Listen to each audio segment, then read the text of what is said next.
Chapter 901. Unfortunately, I have to rush back to the palace city today. Younger brother, speak quickly if you have something to say. As Yang Fan spoke, he looked worriedly at the gloomy sky.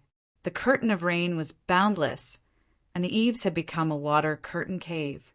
The servants had used sandbags to block all the courtyard doors, but the water in the courtyard was still very deep. Chui Lin twisted the hem of his wet robe and smiled. Younger brother knows that today is not the right time, but the matter is urgent and I had to come. Yang Fan looked back at him and asked, "Is it because of the conflict between the obvious and hidden sects?"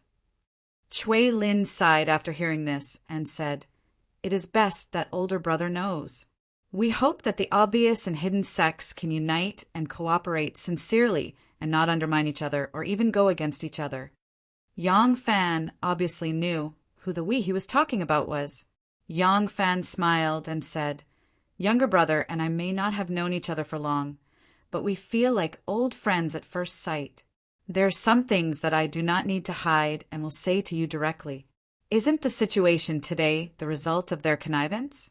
Shinmu has been back for more than a year. Do they not know?" Chui Lin smiled bitterly and said, "Perhaps we have estimated wrongly on this matter. Although the obvious sect suffered a great loss last time and lost their foundation in Chang, and their strength is still above the hidden sect. The elders were worried that the obvious sect would be overbearing, but who knew that Shinmu was also very ambitious and showed weakness everywhere, crying that he was poor. In reality, his strength far exceeded our expectations."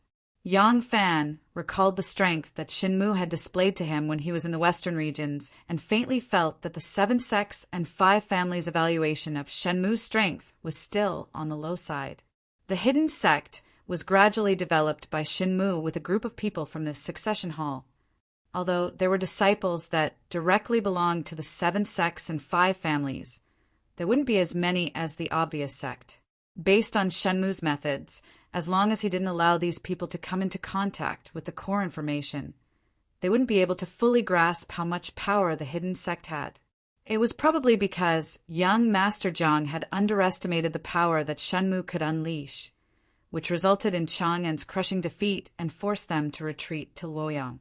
However, Yang Fan did not mention this matter.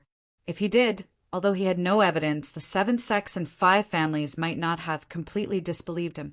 Even if only 1 or 2 of them were to raise their vigilance and investigate Shinmu's background, it would still cause a certain amount of trouble for Shinmu. If Shenmu had to split his attention to deal with the 7 sects and 5 families, it would be even more difficult for him to deal with Yang Fan. But from the bottom of his heart, Yang Fan had no intention of revealing it at all.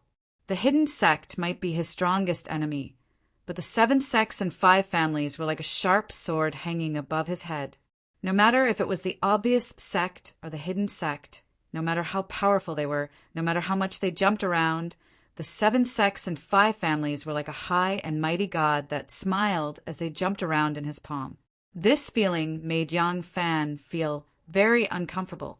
Compared to the 7 aristocratic clans that controlled them, he preferred the hidden sect more. Even if the hidden sect was his enemy, they were at least a visible force that he could touch, and they weren't invincible. However, the 7 sects and 5 families were different. Yang Fan said to Chui Lin, "Whether or not there was a misjudgment, it is a fact that the hidden sect is trying to balance my obvious sect. This matter did not only harm me, but also the entire obvious sect." Chui Lin was silent. Of course, he understood what Yang Fan meant.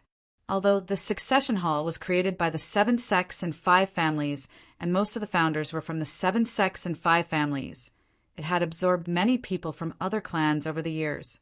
Even the descendants of the 7 aristocratic clans now had their own small interest groups. They were naturally dissatisfied that the 7 sects and 5 families were siding with the hidden sect. However, what needed to be said still had to be said. Chui Lin was silent for a moment and said, "No matter what, we do not wish for you to have another conflict, especially since you used the power of the officials this time. Since the establishment of the succession hall, Such a thing has never happened. Once the officials get involved, some things will no longer be up to us. Yang Fan slowly walked to the door, which was also piled with sandbags. The muddy rainwater that was above his knees swayed in the courtyard, and there would be rainwater splashing into the hall from time to time. Yang Fan said, "Sometimes things develop naturally, just like the water in front of this hall. The more you block it, the higher it will be. I can start this war because I followed the will of the people, and it is impossible for me to stop it."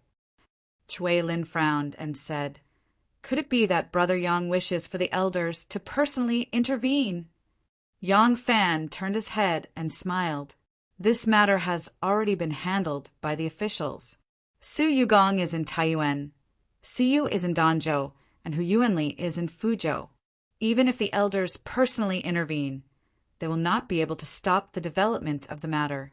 In my opinion, it is best for the elders to stay out of this matter."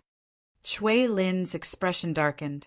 Once the officials get involved, the consequences will be unthinkable. This you should have thought of this long ago. Yang Fan said, "If it wasn't for the connivance of the elders, this matter would not have happened in the first place. Right now, I can only do my best to minimize the losses. There is nothing else I can do." Chui Lin said, "If you insist on doing things your own way, we will withdraw the disciples of the main branch of the aristocratic families. Otherwise, once the situation goes out of control, even if the aristocratic families do not get involved, these elite disciples will suffer heavy losses. No matter if it was the obvious clan or the hidden clan, there were some of these aristocratic families' disciples, and the obvious clan had the most. Young Master Jiang was from an aristocratic family, and he had always been proud. Naturally, the people who were important to him were mostly from aristocratic families. At this critical juncture, if the aristocratic families exerted their influence and withdrew these disciples who held important positions, it would obviously affect both the obvious and hidden clans, especially the obvious clan. However, Yang Fan did not panic at all. He smiled and said, "That's fine. I don't want anything to happen to them. After the dust settles, it won't be too late for them to return." Chui Lin's brow furrowed, and he said, "Brother Yang still doesn't seem to understand what I'm saying. If these disciples withdraw, the support that the 7 aristocratic families have for you—" Yang Fan slowly turned around and looked outside the hall. He replied indifferently, "No matter what, we have to decide who is the winner first." Crack, crack! A bolt of purple lightning suddenly lit up the hall, and then a clap of thunder shook the window frames and made them tremble. When the lightning lit up, Yang Fan, who was standing with his hands behind his back, seemed to be plated with a layer of gold. Chui Lin looked at his proud and unmoving figure and sighed in his heart. His grandfather and the elders of the aristocratic families had indulged Shinmu in hopes of achieving a balance in the succession hall. In the end, it caused the succession hall, which had a huge amount of wealth and resources, to have internal strife again and again after the division. The internal friction was shocking, and those who played with fire would burn themselves. Now, he only hoped that the obvious and hidden clans would not follow in the footsteps of those elders. If the situation went out of control and the imperial court took the initiative, it would be a nightmare for the obvious clan, the hidden clan, and the 7 clans and 5 families behind them. Dong, dong, the melodious sound of a bell echoed in the sky above the ancient city. This was the sound of the Baoshe Temple's bell. The Baoshe Temple of the Feng province was built before the Sui dynasty. In the 3rd year of Jingguan, some kind men and women donated money to cast a bronze bell. It was cast with flying heavens, chain flowers, vermilion birds, green dragons, and there were also inscriptions in the sun. It became the treasure of the Baoshe Temple. When the bronze bell rang, the sound could be heard for dozens of miles. It was like a scene in the Feng province. Hu Yuanli stopped all activities when he arrived in the Feng province. At the same time, like the imperial censors, he wanted to investigate the Feng province, first by going incognito. This was not because Hu Yuanli and Shiryu had a telepathic connection. It was because the imperial censors and imperial censors were born to play the role of opposing other officials. Every time they went to a place, even if it was not to investigate the local officials would be on high alert. This kind of situation was too common. Therefore, when the imperial censors went to investigate a case, almost without exception, they would choose to go incognito first. Although the information they obtained from the side could be considered hearsay and could not be used as conclusive evidence, it was still more objective than just listening to the local officials' reports and explanations. This could be considered as a way of listening to both sides. Hu Yuanli disguised himself as a merchant and quietly moved into the Baosher temple. He donated a sum of money for sesame oil, and the group settled down. Hu Yuanli happily took a bath and got rid of the dust from the journey. He changed into a light robe and came out. The table was already set up. There were a few light dishes, a bowl of rice porridge, and a plate of local specialties. Hu Yuanli sat down and was about to eat when he heard a thud sound. A flying knife with a red tassel hit the table. Hu Yuanli was so shocked that he fell on his back and shouted, "Guards!" 2 officials guarding the door rushed in with knives in hand. When they saw the situation in the room, they panicked. They quickly helped Hu Yuanli up and pulled out their knives to search the room. Inside the room, outside the room, on the beams and behind the windows, there was no one else.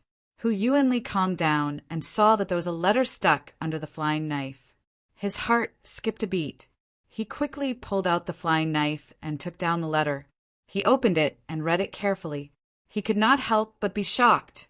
According to the folklore, the wanderers of Jianghu can come and go freely. Their supernatural powers are brilliant. Is there really such a thing? The messenger did not leave his name. In the letter, he only said that the officials of Peng Prefecture were colluding with each other and that there were corrupt officials everywhere. He knew that imperial censor, who was ordered by the emperor to investigate the case of the officials of Peng Prefecture being corrupt. Therefore, he acted in a righteous manner to investigate the matter of the officials of Peng Prefecture embezzling public grain. The letter not only pointed out which granary had a problem, he only needed to investigate and he would be able to obtain the evidence. From there, he could conduct a thorough investigation of all the granaries. He also offered him a plan. He said that the officials of Peng Prefecture were corrupt and despicable. He was afraid that the officials of Peng Prefecture were their eyes and ears. If the imperial censor wanted to find out the truth, he could not give them time to hide the evidence. He should immediately contact the newly appointed provincial Governor Pei and quickly obtain the evidence. This was what surprised Hu Yuanli. These Jianghu people had the ability to leap onto roofs and vault over walls. It was not strange for them to find out the truth about the granaries. But this wanderer not only knew his identity and knew that he had come to Peng Prefecture, he also knew about the background of the newly appointed provincial Governor Pei. It could be said that he was brave and resourceful. It was a pity that such a highly skilled person came and went like a divine dragon. One could only see his head but not his tail. Otherwise, if he could subdue this person and work for the imperial court, wouldn't he have a capable right-hand man? However, on second thought, this kind of person used his martial arts to violate the prohibition. Plus his temperament was like a leisurely cloud or a leisurely crane. Perhaps he would not be bound by the rules of the officialdom. Holding the letter in his hand, Hu Yuanli thought, "Is the content of this letter true or false? If it is false, I will have nothing to show. Unavoidably, people will laugh at me. But if there is really something fishy about the Peng Prefecture case, why would those corrupt officials use this kind of trick just to give me some ridicule? Isn't it too senseless?" Hu Yuanli was silent for half a day. Finally, he made up his mind. Without eating, he slapped the table and stood up. He shouted at the imperial bodyguards, who had rushed over upon hearing the news. By now they had surrounded his residence, so tightly that not even a drop of water could trickle through. "Quickly change your official clothes," he said. "We are going to the provincial governor's mansion." Chapter 902. The doors of the Feng provincial governor's residence opened, and Pei Sen slowly walked out, accompanied by a 50-year-old man. Pei soon smiled and stopped, saying, "Prefect Li, forgive me for not seeing you off." The 50-year-old man turned around and smiled, saying, "Envoy Pei, please wait." This 50-year-old man was dressed in a moon-white robe and wore a soft-legged cloak. A jade pendant hung from his waist. He looked gentle and refined with an extraordinary bearing. This person was the previous provincial governor of Feng Province, Li Hao. The handover of a successor was very complicated. Other than the various affairs that needed to be handed over, there was also the various items in the treasury. All of these had to be checked, and a list was made. Only after both parties signed and stamped could the predecessor leave. Pei Jun Ma did not understand this at all. If he had not been accompanied by an astute advisor from the succession hall, he would have immediately stamped his signature the moment Li Hao took out the handover list. However, this advisor had been a minor official for many years and was very proficient in the details. Under his guidance, Pei Jun Ma checked everything carefully. Li Hao had no choice but to focus and check everything one by one. As a result, he was delayed until now and could not leave. Pei Jun Ma's advisor was surnamed Mu, and his name was Mu Yu. He knew the sovereign's plan, so he was naturally unwilling to let Li Hao leave. However, even though he was very careful, there weren't many accounts that needed to be verified. Under normal circumstances, in another 2 days, Governor Li would be able to leave Feng Province and take up his post in Shang Province. Although Mu Yu was anxious, there was nothing he could do. Pei Jun Ma stopped and smiled, saying, "The day after tomorrow I will hold a farewell banquet for Prefect Li. Prefect Li need not worry about leaving the residence. Everything has been prepared." When an official left his post, the local officials had to hold a farewell banquet to send him off. They also had to mobilize the local gentry to send him off. There were umbrellas for the people, tokens for the government of virtue, boots taking off. These kinds of tricks were indispensable. Regardless of whether the official was truly loved and respected by the people, this kind of etiquette was the duty of the succeeding official and his former subordinates. Li Hao smiled knowingly and cupped his hands, saying, "Thank you for your trouble." Li Hao turned and left the provincial governor's residence. When he was about to reach the intersection, he suddenly saw a group of people rushing over from the opposite direction. Silence plate, retreat plate, official title plate. Obviously, they were the ceremonial guards of officials. Li Hao thought it was some local official who came to flatter the new provincial governor. At first, he did not pay much attention, but when the official title plate flitted across his eyes, he suddenly saw the words Jinshi GD and Imperial Censor. Li Hao was startled. He pondered for a moment, and his countenance immediately turned gloomy. The carriage moved slowly and gradually entered the long street. The afterglow of the setting sun shone on the carriage and horses. Li Hao suddenly stuck his head out of the window and shouted sternly, "Stop!" He beckoned to his trusted steward, Lu Yuhuan, and waited for him to run in front of him. Suppressing his voice, he instructed, "You, go and keep an eye on the provincial governor's manor. Report back immediately if there are any movements." The steward was a man he was used to working with. As soon as he heard Ah Lang's order, he immediately knew what to do. He took 2 men with him, each with a horse, and returned to the alley. Only then did Li Hao shrink back into the carriage. The carriage continued to move forward, but Li Hao's heart was trembling, unable to calm down. He knew that the imperial court had sent an imperial censor to Pengzhou, but he did not expect to run into him today. It was not strange for the supervising imperial censor to come to Pengzhou today. He calculated that the day should have arrived by now. However, judging from his conversation with that Pei Juanma, this newly appointed provincial governor Pei did not know about imperial censor whose arrival, which was very unreasonable. If imperial censor Pei wanted to pay a private visit incognito, he should not have put on a guard of honor. Since he wanted to meet the provincial governor, he must put on a guard of honor. This was not only the dignity of an imperial envoy, it was also the etiquette of the imperial court. It was not only a respect for himself, it was also a respect for the provincial governor. But there was one thing. Since this was his first time appearing in Pengzhou, he should have sent someone to the provincial governor's mansion earlier to notify him, so that the provincial governor could lead the provincial officials to welcome him. Although the supervising imperial censor's rank was not as high as the provincial governor's, he was assigned by the imperial court. He had the status of an imperial envoy. This was the etiquette that a local official ought to perform. Even if this was the first time they had met, the next time they wanted to pay a visit, they should have sent someone to deliver an invitation first. Otherwise, when the provincial governor was busy with official business, he just happened to have left his mansion or was in the middle of handling a major case. However, judging from Pei Juanma's earlier reaction and his repeated invitation to stay for a banquet, he did not know that imperial censor who was coming, and just now imperial censor who and his entourage had left in too much of a hurry.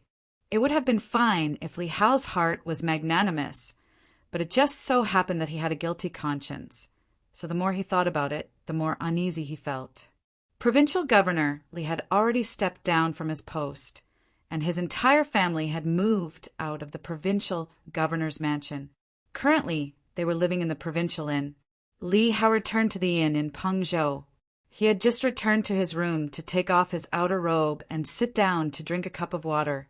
He had just picked up the second cup when steward Lu scrambled back to the inn, gasping for breath as he yelled, "Alang! Alang!" Provincial Governor Li hurriedly stood up and asked, "You have returned?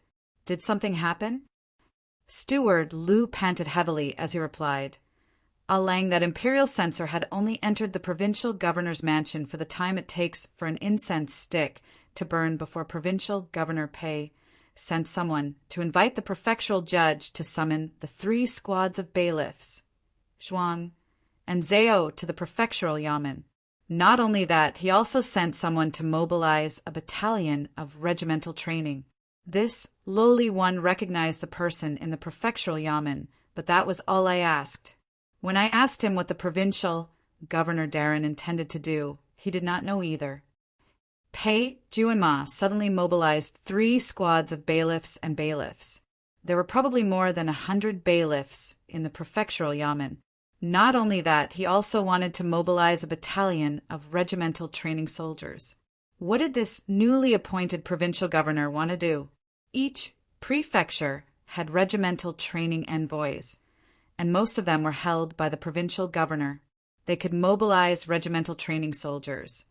But unless they wanted to suppress bandits, and the bandits were powerful, the provincial governor would rarely mobilize regimental training soldiers. Although regimental training soldiers were not the country's regular army, they were still an armed force. Once they were mobilized, they must immediately prepare a report to their superiors and explain the reason for mobilizing the soldiers. Li Hao had been the provincial governor of Peng Prefecture for 8 years, but he had only mobilized regimental training soldiers once. That time, it was to exterminate a group of 10 or so bandits.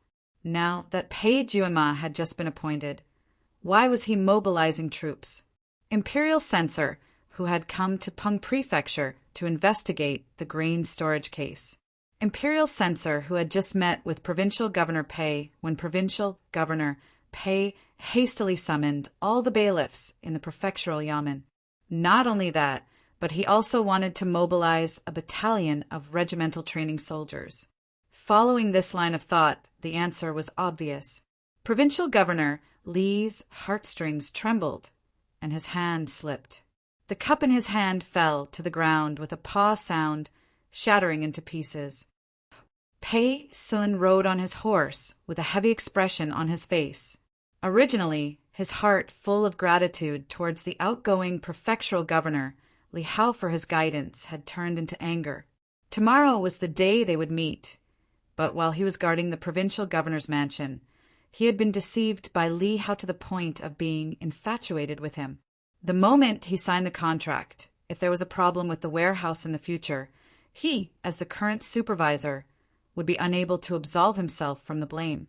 Pei Juanma gritted his teeth so hard that they made cracking sounds.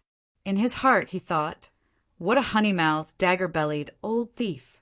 riding on his horse, Imperial Censor, who turned his head back to look at the regimental training soldiers trailing behind him. Then he looked at the 3 squads of bailiffs in front of him, who were armed with steel blades, iron chains, shackles, and whistling sticks. He sighed inwardly. The gathering of these people is too slow. It took them more than 2 hours. However, Page Yuanma has just been appointed and doesn't know how to command the local officials, so it's not good to be too harsh on him. Although there was still a large number of former provincial governor Li's subordinates in the prefectural yamen, 2 hours was enough for them to gather information. If they had the intention to leak the secret, they would also have enough time to send out the news. However, Imperial Censor, who wasn't worried, that was a granary, not a bag of rice. Even if the other party received the news and immediately reacted, it would still be too late. Hu Yuanli urged his horse closer to Pei Sun and asked, "Envoy Pei, how far is the location of the grain storage from here?" Pei Sun pointed forward with his horsewhip and replied, "Turn left forward, and it will be at the end of the long alley." Imperial Censor, who, "Don't be anxious, we will immediately." Just as he said this, his body suddenly shook and he stared dumbfoundedly into the distance. He sat on his horse in a daze, unable to say a word.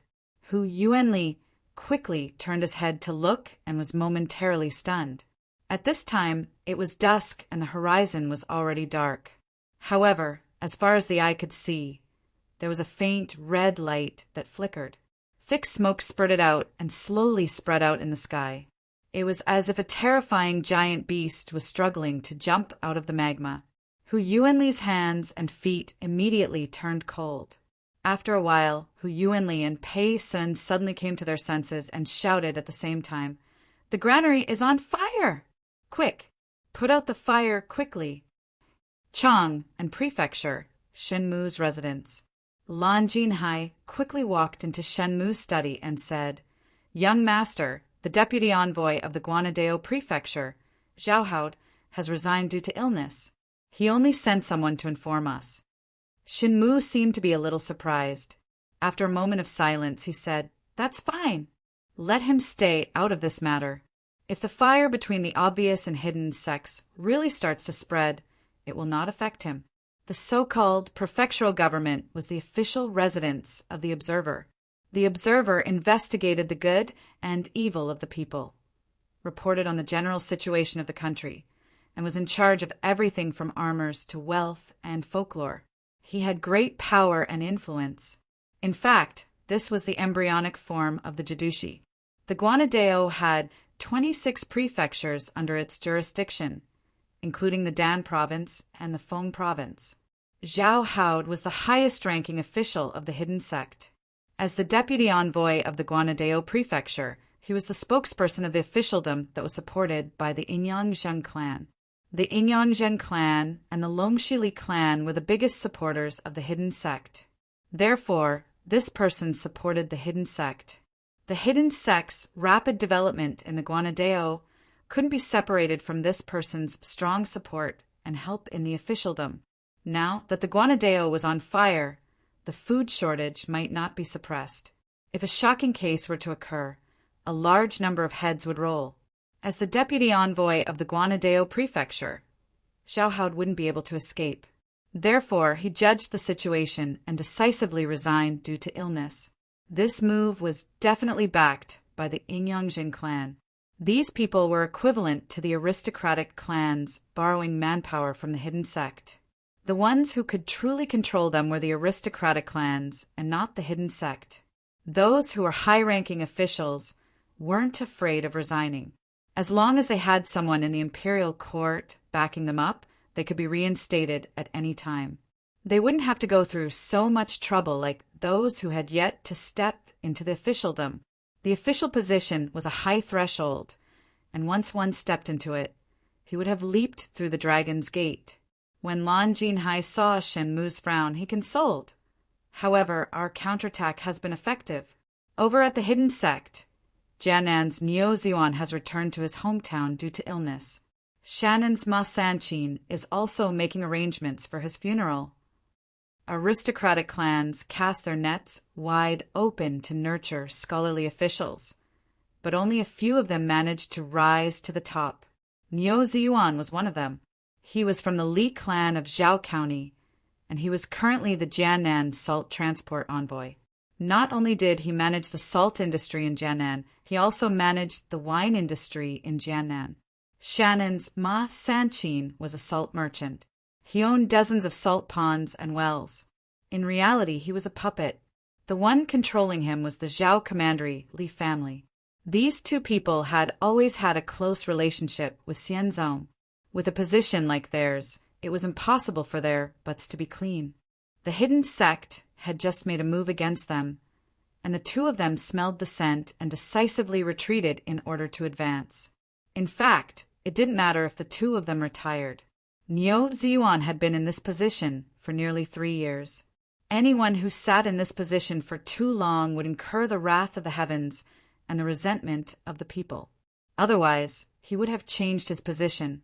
Now that he retired to avoid the limelight, it could be considered as killing 2 birds with 1 stone. As for Ma Sanqin, he was a puppet that was manipulated by others, so it was not up to him to change people. But when the two of them retreated, it directly affected Xianzong. The Xianzong had a bigger business than the hidden sect, and their expenses were also higher. Suddenly losing 2 important sources of income was a huge loss. As Shenmu thought about it, his face slowly revealed a smile that didn't look like a smile. Erlang, what should you do now? Chapter 903. Luoyang was covered in rain. These days there were few sunny days and more cloudy days, with rain falling incessantly. Many households along the banks of the Luo River were flooded. Autumn should have been the season for a bountiful harvest of grain and fruits and vegetables. But because of the rain, the prices of grain and vegetables had soared. Yang Fan did not know about other families, but Steward Niu's eldest son was a farmer, and his second son was a vegetable farmer. According to Steward Niu, his eldest son's crops were all submerged in the water. Regardless of whether they were fully ripe or not, the entire family was rushing to harvest and cut. They had even hired many temporary workers, and their income was half that of last year. It could be said that they had suffered heavy losses. As for his second son's family, their vegetable fields were all submerged in the water. Although the price of vegetables in the city was extremely high, and many rich families could only eat salted vegetables, while the smaller families could only eat dried rice, he had only managed to harvest and sell a single plot of vegetables. How could he plant seeds in a vast ocean? The sudden rise in prices was not a big deal. What was important was that the tributaries near Luoyang had gone crazy from the days of heavy rain. 5 rivers circling Luoyang became 5 rivers surrounding Luoyang. Just yesterday, a county upstream had no choice but to break a breach and allow the river to flood into the villages in order to protect Luoyang. Although there were certain arrangements made by the government to allow the people to evacuate from the flood discharge area ahead of time so that no lives would be harmed, the loss of property to the local people was self-evident. After the flood, it would be a big problem to provide for the people's families and provide relief after the flood. The ponds in the palace that were usually used for sightseeing had long since been filled with water and had spread to the foundations of the palace. The sandbags piled up at the Black Tortoise Gate were almost as tall as a person, but the water from outside the palace was pouring in through the palace's drainage system and could not be completely stopped. Wu Zetian had the same problem as most old people. The ministers had urged her again and again, but she was unwilling to leave the palace to avoid danger. Wouldn't people laugh at the majestic emperor who had been frightened out of her wits by a few heavy rains? She felt that as long as she persisted for a few more days, the rain would stop and the floodwaters would be drained. Yang Fan had a heavy responsibility, so he could only stand guard at the Black Tortoise Gate with the Luoyang government and the Bureau of Revenue's water controller. They took shifts, constantly observing the situation so that they could respond promptly. Even under these circumstances, news from the outside world was still delivered to him through various channels. Now that a group of workers had been mobilized outside the palace to build embankments and drain the floodwaters, people came and went. Actually, if they wanted to deliver news to him, it would be much more convenient than during peaceful times. Yang Fan stood on top of the sandbag, which was as tall as a human head and as wide as 2 steps. He was wearing a straw raincoat. The muddy rainwater mixed with dead branches and leaves washed his feet over and over again. He was standing barefoot on the sandbag, and the backs of his feet were already pale from being soaked. Wah! There was another splash, and the bubbles quickly burst. A dead rat's swollen body floated over. Yang Fan moved away in disgust. Beside him, a man wearing the same straw raincoat moved a few steps with him and continued to report. The deputy inspector of the Guanyi Road, Zhao has resigned due to illness. However, on our side, Niu Ziyuan and Ma Sanqin had no choice but to give up the powerful salt administration power. It could be said that both sides suffered losses. Yang Fan stared at the swirling, turbid stream in front of him without saying a word. That person sighed and then said, "If the 2 sides continue to be at a stalemate like this, I fear that both sides will suffer great losses." Yang Fan glanced at him and said faintly, "Is this your intention, or the intention of the elders in the sect?" That person hurriedly said, "It is this subordinate's personal intention." This person was called Wang Yuqin. He had become a jinshi, but he had always been a candidate official. He had waited for more than a decade. While his family had not reached a point where they had no food to eat for someone as hot-blooded as him, it was a waste of his ambition. Disheartened, he had been chosen by the Xian sect and slowly taken in. This person had entered the Xian sect 10 years ago, but he didn't know what organization he was working for. It wasn't until not long ago, when Yang Fan had read the records of the people in the sect, that he had a discerning eye and put him in the center. In 10 years, this person had completely merged with the succession hall. There was no problem with his loyalty. Yang Fan smiled and said, "But you have to know, while we have lost 2 wings, these 2 wings originally had a heavy burden on them. While they can support it, they cannot fly high. In this battle, as long as we defeat the hidden sect, we will be able to remove this heavy burden. Even if these wings are injured, once they heal, they will be much more useful than they are now." Wang Yuqin bowed and said yes. Yang Fan thought for a moment and then said, "What do the people of the Heaven Observation Division think?" The seriousness on Wang Yuqin's face faded slightly, and he said, "They all support the sect head. Not just them. All the divisions of the Xian sect fully support the sect head's decision. Last time, we lost to the hidden sect in Chang, and no one is satisfied. We have long wanted to fight with them again to determine who is stronger." Yang Fan nodded, and a faint smile appeared on his lips. He said, "That is good." The entire Xian sect could be said to be united against a common enemy.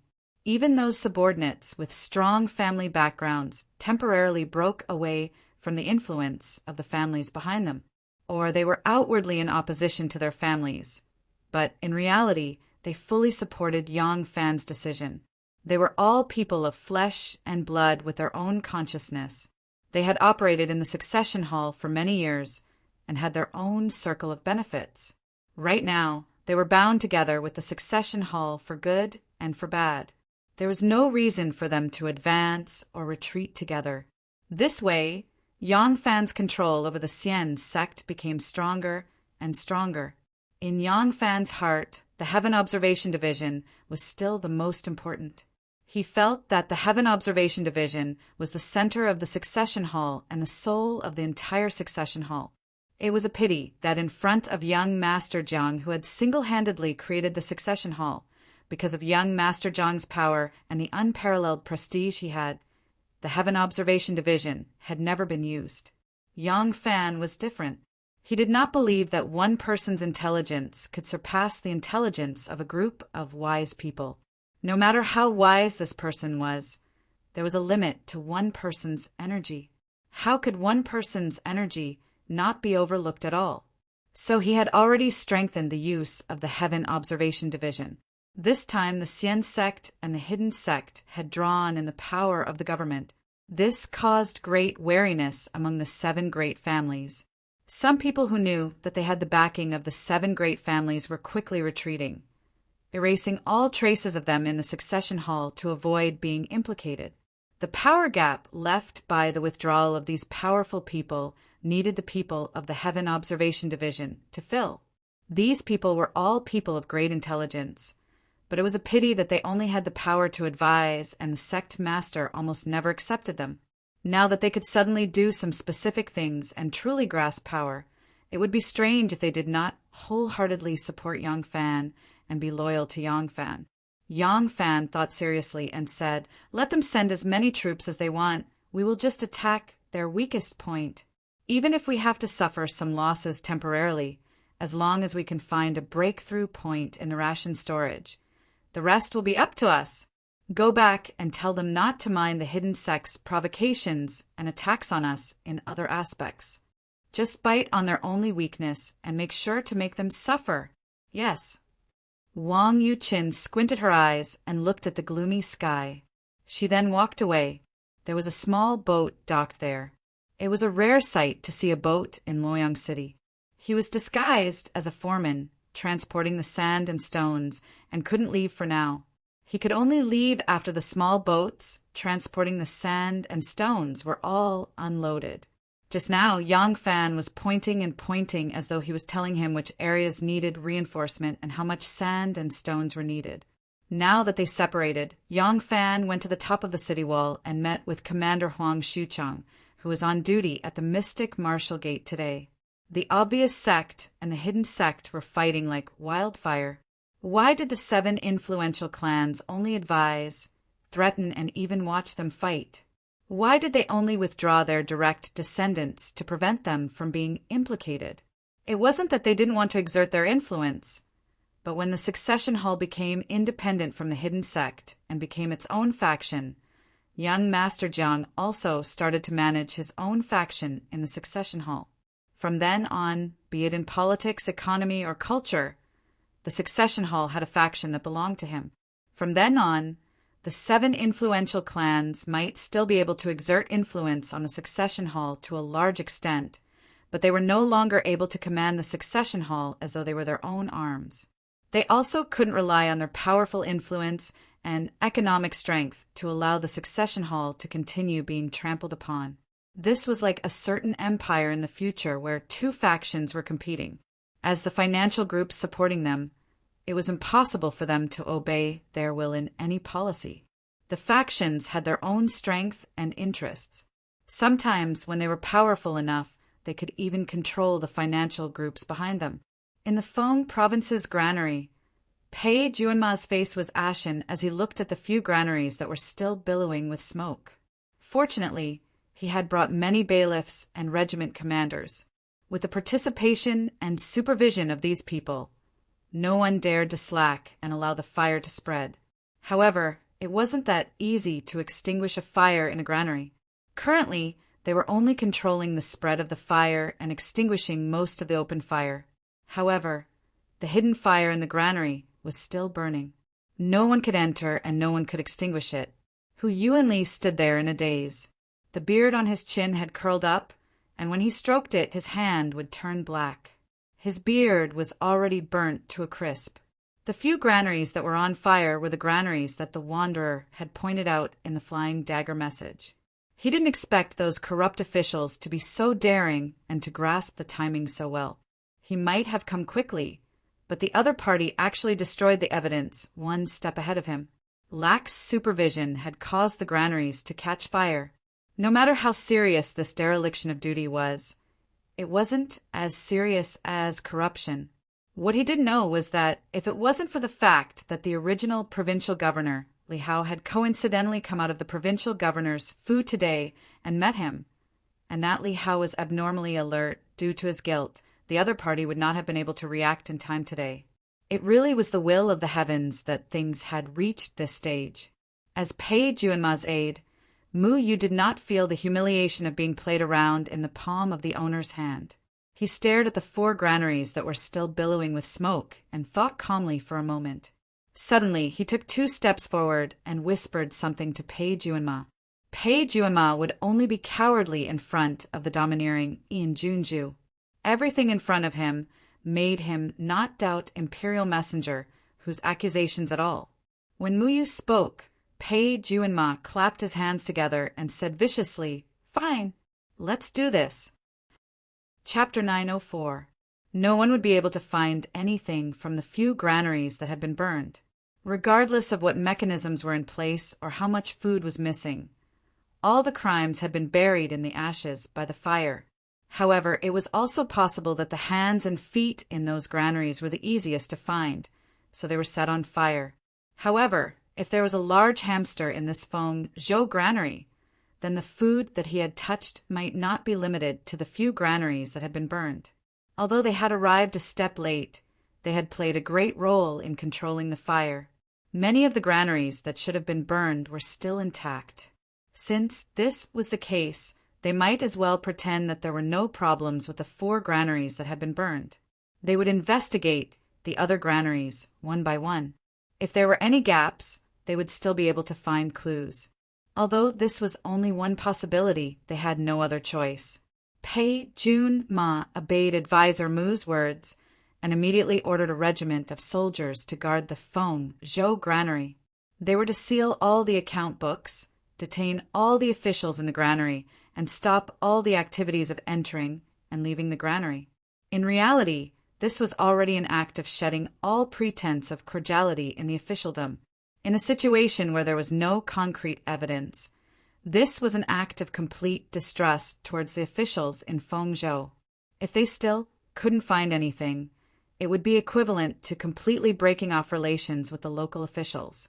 No official would make such a decision easily. However, it just so happened that these 2 officials had special statuses. One of them was an imperial censor from the capital. Even if he wasn't well liked here, he could just go back to the capital. The other was a relative of the emperor. If he didn't become an official, his family would still be a Juanma. If he became an official, he would still have to return to the capital to become a Juanma after a few years. In addition, Pei Juanma came from a wealthy family and hadn't gone through any hardships since he was young. To put it nicely, he had a clear personality and was determined to forge ahead. To put it bluntly, he was a rash person who didn't care about his future. As a result, the provincial governor and the imperial censor hit it off well. Besides, the most serious measure he had taken was to detain all the officials in Pengzhou's granary. But even if these officials were not corrupt, causing such a big fire would still be considered dereliction of duty. If they were detained, there would not be any serious consequences. It was also Mu Yu's idea to use the regiments to guard the Pang province granary. In his view, the fact that the Pang province granary had been discovered so quickly meant that there were corrupt official spies in the provincial governor's manor. Moreover, the regiments were usually useless, so these corrupt officials would most likely not try to make friends with them. Even if there were spies among them, as long as the entire battalion was not filled with corrupt officials, there would not be any major mistakes if they were to supervise each other. Pei Juanma did not have any ideas, so naturally he would do whatever he was told to do.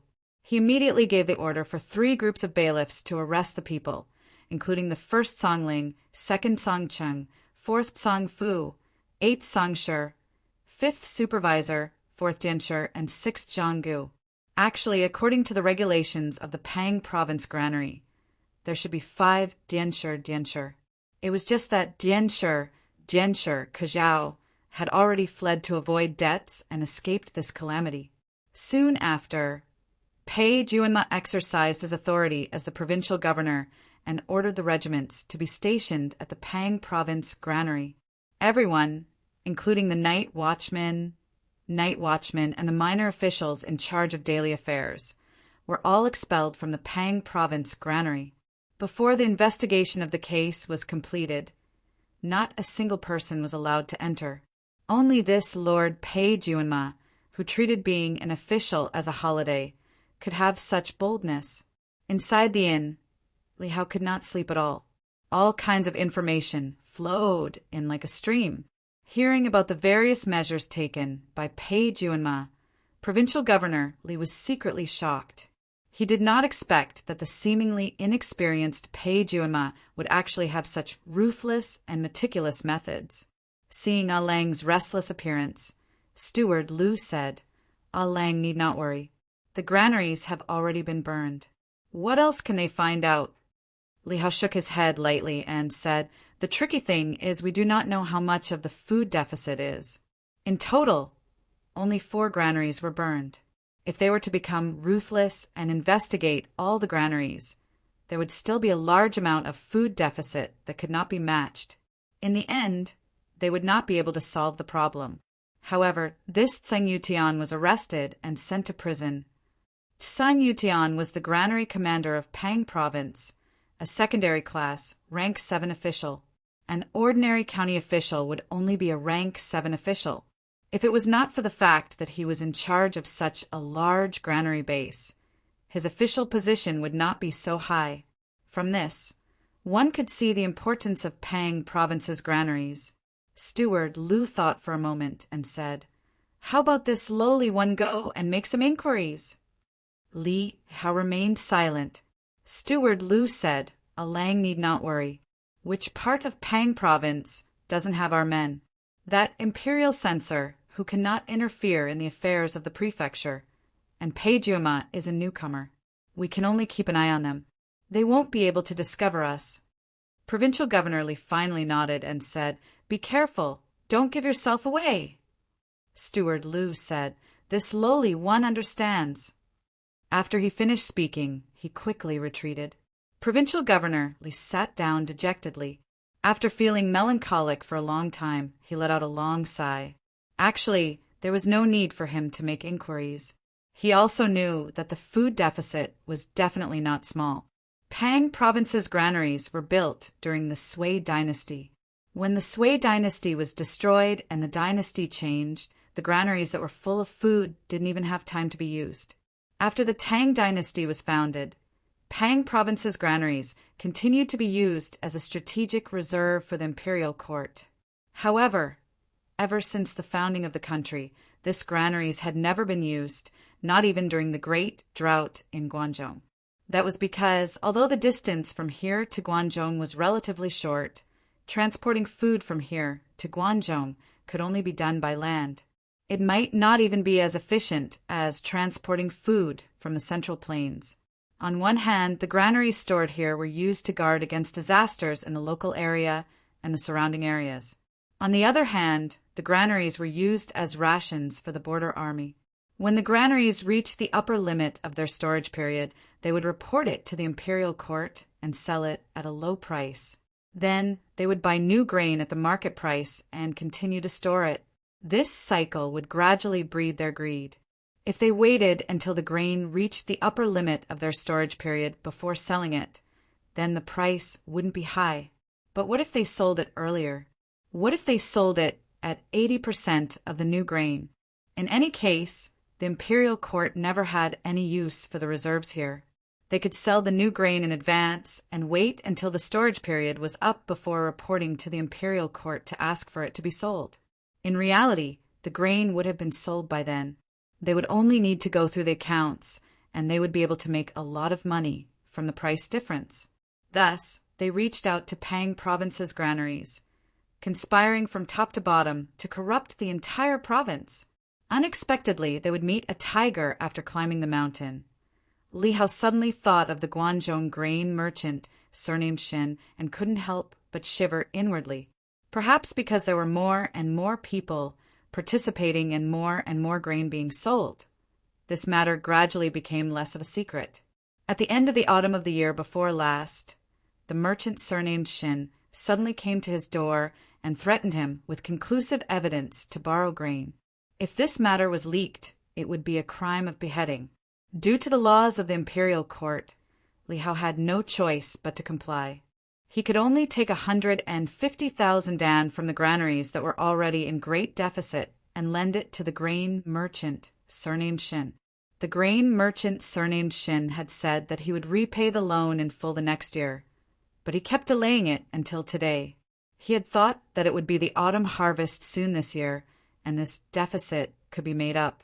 who knew that the imperial court would suddenly send someone to check the accounts. Looking at their posture, it was clear that they were suspicious of Pang Province's granaries. The more Li Hao thought, the more afraid he became. Could it be my luck has come to an end? In the Feng Prefecture's prison, the lights were as small as a bean. The dim prison cell was already packed with people. The prison door opened with a bang. A person walked in with a large wooden bucket. He used a rice ladle to knock on the edge of the bucket and said, "Time to eat, time to eat." The person carried the wooden bucket and scooped out rice porridge like he was pouring pig feed. He walked to the innermost cell. When the short and fat middle-aged man with a mustache walked weakly to the bars, the person giving out porridge suddenly raised his head and called out in a low voice, "Tsing Tsongling." This distressed middle-aged man was the Pang Province's Tsang Yuan. When he saw the face of the person giving out porridge outside, Tsang Tsongling's body trembled. He cried out involuntarily, "Steward Lu." Lu Yuhuan put a finger to his lips. Tsang Yutian immediately closed his mouth in alarm. He lowered his voice and said anxiously, "We've already lit the fire according to the prefect's orders. Now that we're all locked up in prison, what should we do?" Steward Lu said in a low voice, "Fired due to negligence. At most, you'll be exiled for 3,000 li. Don't worry, as long as our Alang is here. How can we not think of a way to save you? Once the sentence is out, you'll be sent to wherever you go, with a letter from our Alang, who won't give you face. You just need to grit your teeth." Tsang Tsongling also knew what was more important. He could only grit his teeth and nod heavily. He asked, "Then what are you doing here?" Steward Lu said, "Can these four warehouses cover up all the deficits? It looks like Page Yuanma is going to check every warehouse. If there's still a deficit that can't be covered up, we'll have to think of another way. Otherwise, they'll have something on us." Tsang Tsongling said with a bitter expression, "How can those four warehouses cover up all the deficits? We'll have to burn one warehouse and 2 warehouses. I was going to be ruthless and light 10 warehouses at once. Who knew they'd come so quickly and cut off the source of the fire?" Steward Lu said impatiently, "You only said how much is left." Tsang Tsongling rolled his eyes and estimated for a while. He said dejectedly, "My mind is in a mess right now. I can't think of anything right now." He grabbed the wooden fence and looked left and right. He lowered his voice and said to Steward Lu, "There's an account book hidden in my house. There's an exact number on it. Go to my house and tell my concubine, ask her to bring it to you." Steward Lu nodded and filled a bowl with porridge for him. Then he took the bucket and slowly left. Tsang Tsongling's house wasn't far from Peng Prefecture's granary. Although he was a secondary 7th rank official, his house wasn't very big, but it was very exquisite. In the spring of the year before last, Tsing Tsongling's wife died of illness. After that, he didn't remarry. He only bought a maid from Peng Chun brothel to serve him as a concubine. The news that all the officials in Peng Prefecture's granary had been captured in one fell swoop naturally reached the Tsang family. Everyone in the Tsang family was alarmed when they heard it. Madame Ru cried loudly as if the sky had collapsed. The family tossed and turned until late at night. Just then, Steward Lu quietly came to visit. Madame Ru knew everything about her Langjun. When she heard that the former prefect, Li's steward, had come to visit, she quickly asked someone to invite him into the study. She wiped her tears and rushed to the study to meet him. When she saw Steward Lu in the study, Madame Ru's tears, which had just stopped, couldn't help but flow down again. She pleaded, "Steward Lu, my Langjun has always worked hard for Prefect Li and is willing to be his dog. Now that he's in trouble, please put in a good word for him in front of the prefect. You must save him." Chapter 905. Steward Lu often interacted with Tsang Tsongling, so he often saw Madame Ru. However, his tone was not as polite as usual. Even if Tsang Tsongling only charged him with negligence, he would not be able to keep his position. Why would Steward Lu still care about his wife? Seeing the woman crying, Steward Lu frowned and said impatiently, Miss Tseng, now is not the time to cry. Quickly go and get your Long Juan's account book. If you want to save his life, you have to do it here. The woman was stunned for a moment and quickly agreed. She quickly turned around and ran to the back of the house. Tsang Songling's account book was usually kept by her, so it was hidden well. The woman took the account book and quickly put it in her pocket before returning to the study room. Steward Lu was pacing around in the study room. The woman hurriedly came in and closed the door. Just as she took out the account book, Steward Lu snatched it away. Lu Yuhuan was a steward in the prefecture chief's residence, so he was naturally proficient in accounting. He flipped open the account book and understood Tsang Youtian's way of keeping accounts. Steward Lu read 10 lines at a time and quickly skimmed through.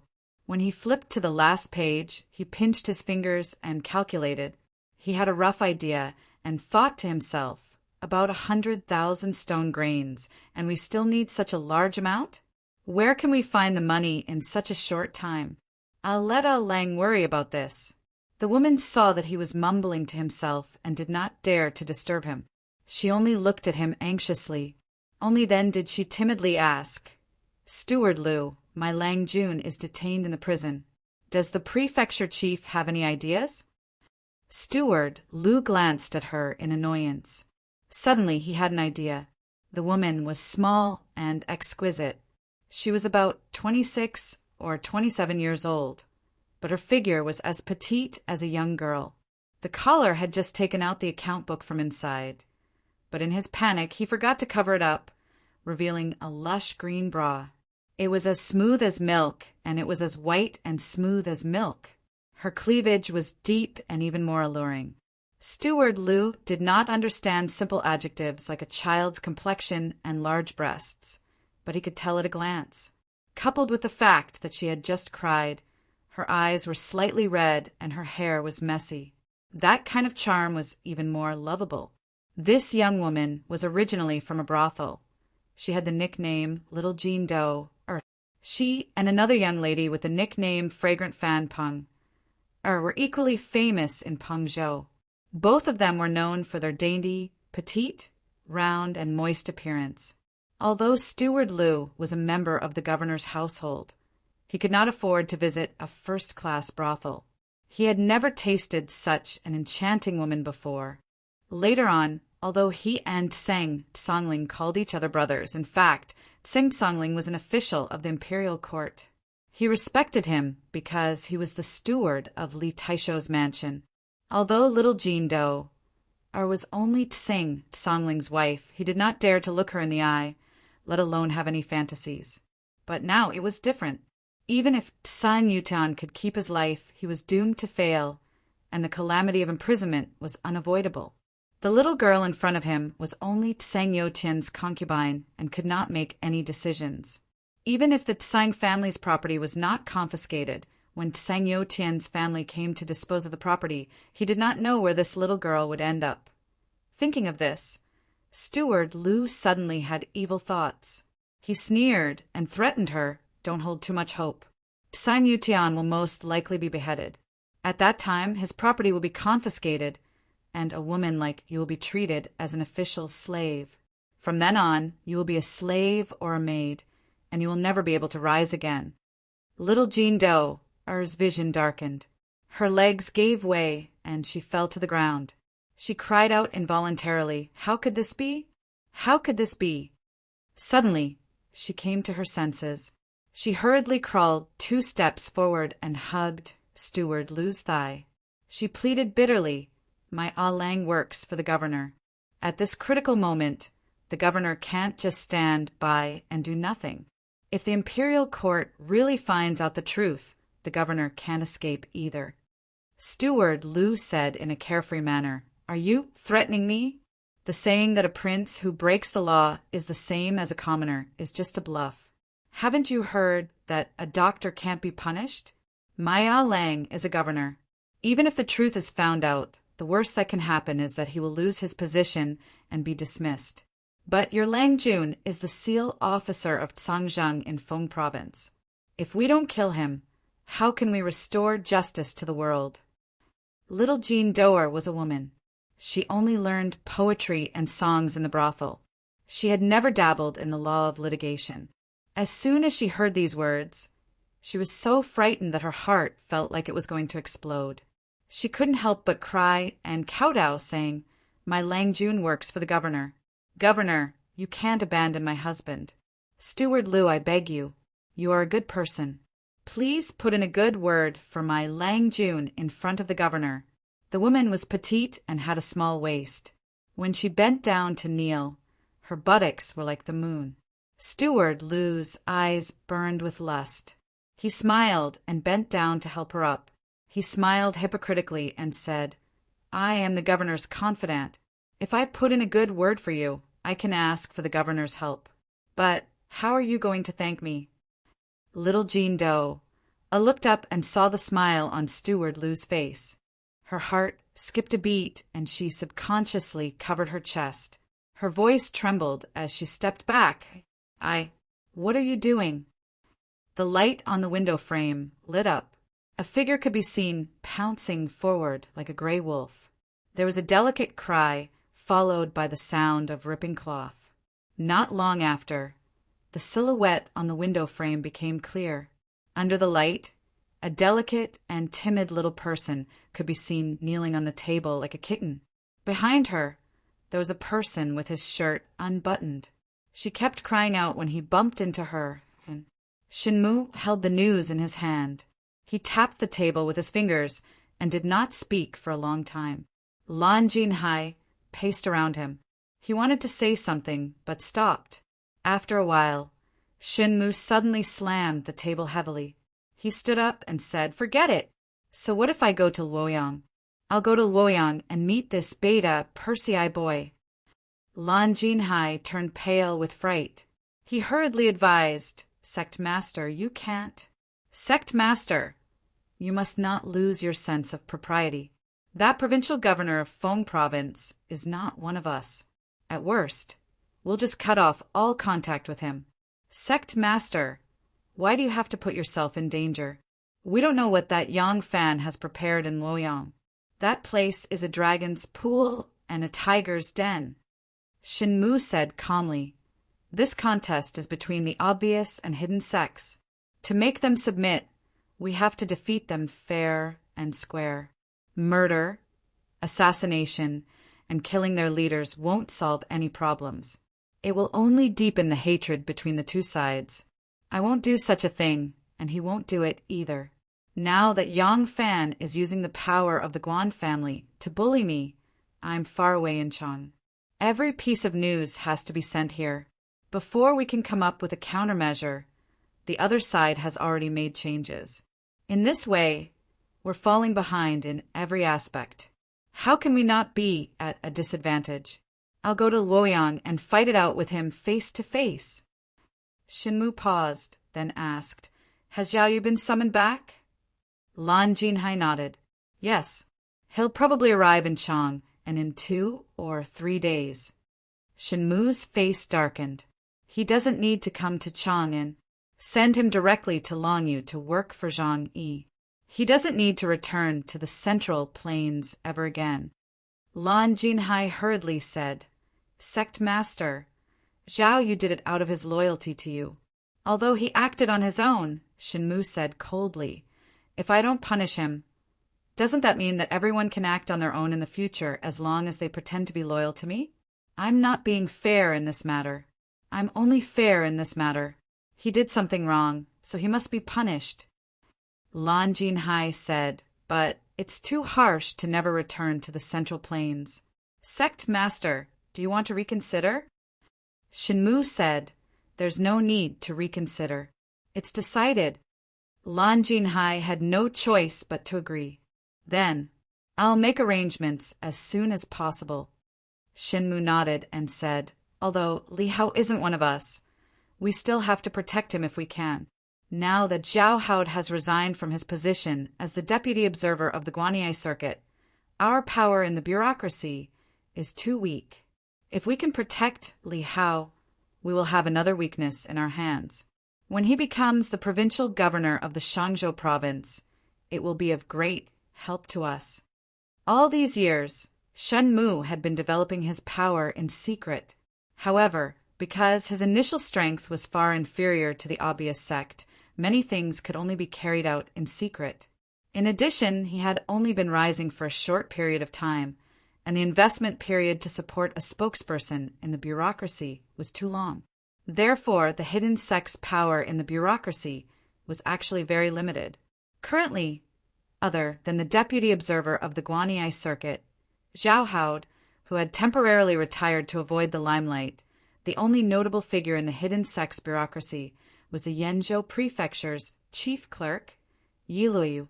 Zhao Haod had the backing of the Xinjiang Zhen clan, while Yi Luoyu had the backing of the Longxi Li clan. The Longxi Li clan supported the hidden sect because there were too few Longxi Li clan members in the obvious sect, and their influence was limited. Therefore, the Longxi Li clan and the Xinjiang Zhen clan supported the hidden sect vigorously. Even so, in the eyes of these two clans, the hidden sect was just a tool for them to expand their power and influence. Naturally, they wouldn't hand over all the official powers that they controlled to the hidden sect. The Xinjiang Zhen clan only handed over Zhao Haod, while the Longxi Li clan handed over Yi Luoyu. Shen Mu pondered for a moment and said, "Let's do it this way. Ask Yi Luoyu to get a batch of rations from Yenzhou. Now that the early maturing crops have started to be harvested, we can buy it at a high price. We can even buy it from the wealthy landlords in Yenzhou. In short, we have to gather 100,000 dong and help Li Hao fill up this deficit. Originally, this is what I owe him." Lan Jinhai frowned and said, "Yenzhou has prepared a warehouse for Wu Chang and 100,000 dong of rations. Where can he gather it in such a short time?" Shen Mu smiled and said, "Don't worry, he has a way." Lan Jinhai saw the situation and tactfully didn't ask any more. Shen Mu laughed at himself and shook his head. "Erlang, oh Erlang, you are really amazing. You finally forced me to tear down the east wall to pay the west wall." Shen Mu sighed and said to Lan Jinhai, "Be more cautious. Don't let Hu Yuanli get hold of you again. I am going to Luoyang, and my safety is not a problem. I don't intend to fight or kill with him. To me and him, the bravery of an ordinary man is not something that can be put on the stage. In this place, just the transmission of information and traveling back and forth will cause us to miss many opportunities." Lan Jinhai nodded and quietly retreated. Shen Mu's eyes flickered as he muttered to himself, "Erlang, I am here to see your good methods. You better not disappoint me." His eyes were deep and filled with treachery. Even those who were most familiar with him couldn't tell what he was plotting. Chapter 906. Pang Prefecture was taken over by the regimental troops, and all grain imports and exports were stopped. Pei Junma was truly ruthless. Every day, he personally went to the Pang Prefecture granaries and personally supervised the grain count. All the signs showed that the number of officials involved in the grain storage embezzlement was not small. However, under Pei Junma's direct supervision, no one could do anything. At most, they could hint to their people to slack off and stall for time. The counts of the Pang Prefecture granaries were very messy. Even an expert auditor would have to spend a lot of effort. As for how many people were involved in the Pang Prefecture region, Pei Junma was not clear. Thus, he did not dare to give the accounts to the local government's accountant. He only sealed the copied accounts and handed them to his trusted aide from the capital for safekeeping. He also sent someone home to urgently transfer his own accountant to assist in the audit. Now, what Pei Junma did every day was to personally go to the Pang Prefecture granaries to supervise the grain count. At night, he would seal the granaries and leave behind a few servants to guard the granaries. Once all the grain was accounted for, if there was any discrepancy, then he would make trouble. During this period of time, Pei Junma also took the time to interrogate the granaries. These people naturally insisted that there was no mistake in the grain storage and that it was an accidental fire. These people all had the status of officials. Pei Junma did not have the imperial edict. Even if he brazenly detained them, it would be somewhat excessive and he could not use torture to extort a confession. The next day, Governor Li pretended to be muddle-headed and came to the provincial governor's residence to hand over the grain. Pei Junma's temper flared up and he did not give him a good expression. Now, even an idiot would understand that this matter most likely had something to do with him. Otherwise, under his watch, no one in the Pang prefecture granaries would be able to commit such a big crime. The prefectural officials had full authority over the local granaries. If Pei Junma did not sign, Governor Li could not leave and could only resentfully return to his residence. However, although he pretended to be angry and humiliated, he was actually extremely frightened. That night, Steward Liu had already retrieved the account books. Even if the 4 granaries that had been burned were counted as full, there would still be a difference of 100,000 dong.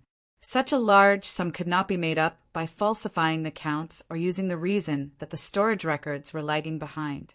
Governor Li was shocked and afraid. He secretly dispersed his relatives, hid his property, and even began to prepare for his funeral. Who would have thought that the demon in his heart would suddenly turn into a bodhisattva and descend from the sky? The Shen grain merchant from Guangzhou had sent someone to bring him a piece of great news. The owed grain would be returned immediately. However, Shen Mu could return the grain to him. Right now, Peng Zhou's warehouse was under Pei Junma's watch. It was unreasonable for the grain to be placed outside. How could he transport it into the warehouse under the watchful eyes of everyone? This was something that Governor Li had to think about. However, Governor Li was not worried about this. What he was most worried about was not being able to produce 100,000 dong of grain out of thin air. As for entering the warehouse, there would always be a way. These days, more and more Pengzhou officials came and went from Governor Li's residence. Some came under the guise of seeing off the old governor. Others came to complain on behalf of the old governor. And there were also those who felt that they were not trusted by the new assassination envoy and came to complain to their old superiors. Pei Junma saw all of this but did not pay any attention to them. He simply did not consider that he had offended so many people. If the case could not be solved, he would lose the cooperation of his subordinates as Pengzhou's provincial governor. Once a decree left the residence, it would be like a piece of waste paper. How could he continue doing this? There was no place for idiots in officialdom, but there would occasionally be an idiot with a backer who would cause others to worry about him before he left. During these days, Hu Yuanli did not wait for the mysterious wandering hero to send him a warning letter. As a result, he took the initiative to search for clues related to the Pengzhou granary case. If there really was a problem with the Pengzhou granary, the officials involved would not just be the direct supervisor of the Pengzhou granary. If he mistakenly found an official related to the case to cooperate with the investigation, it would be tantamount to asking a tiger for its skin. Thus, like Pei Junma, he cast aside the Pengzhou officials and worked alone. Pei Junma sealed the accounts of the Pengzhou granary and counted the grain. He then traveled to the 4 villages to find the local evidence. In this era, the main form of tax paid by the commoners was grain. The taxes of the villages were collected by the Lijiang, and the commoners handed the grain to the Lijiang. The Lijiang would then gather the grain in the counties. The counties would then be counted by the county clerk and county lieutenant and then sent to the state granary. The state granary would then, according to the amount approved by the Ministry of Revenue, be kept in the prefecture, transported to the capital, or stored in the warehouse. Although there were many prefectures and counties in the world, they all used this method. As of now, Pei Junma was investigating in the prefecture to verify the accounts. The imperial censor who was investigating from the prefecture capital downwards, following the prefecture, the county, the village, and the people who paid in grain. If the prefectural granary had done a flawless job on the accounting books, he would be able to find clues through the layers of detailed accounts below. In the past few days, Gu Zhuting and her brothers were also using their own methods to investigate this case. They were jianghu, people who came and went from high places to high places. Their martial arts skills were naturally extraordinary, but when it came to investigating cases and finding clues, they were far inferior to imperial censor who was an expert. What they could do was to use their expertise to monitor the mansions of some local officials who had a bad reputation. They also had to send people to monitor the Pengzhou granary to prevent anyone from tampering. After a few days of secret surveillance, Gu Zhuting and her 3 brothers actually managed to eavesdrop on a few officials who were involved in the case. Unfortunately, the conversations they eavesdropped on could not be used as evidence in court. They were also not naive enough to think that they could use it as evidence. It was simply impossible for the court to arrest an official just by randomly popping out a few righteous men or wanderers and saying that they had overheard someone say something. If they revealed their true identity and said that they were sent by Yang Fan, then the first person to fall into trouble would definitely be Yang Fan. Greed for grain reserves, no matter how vile, would not be more serious than a court official secretly sending people to spy on other court officials.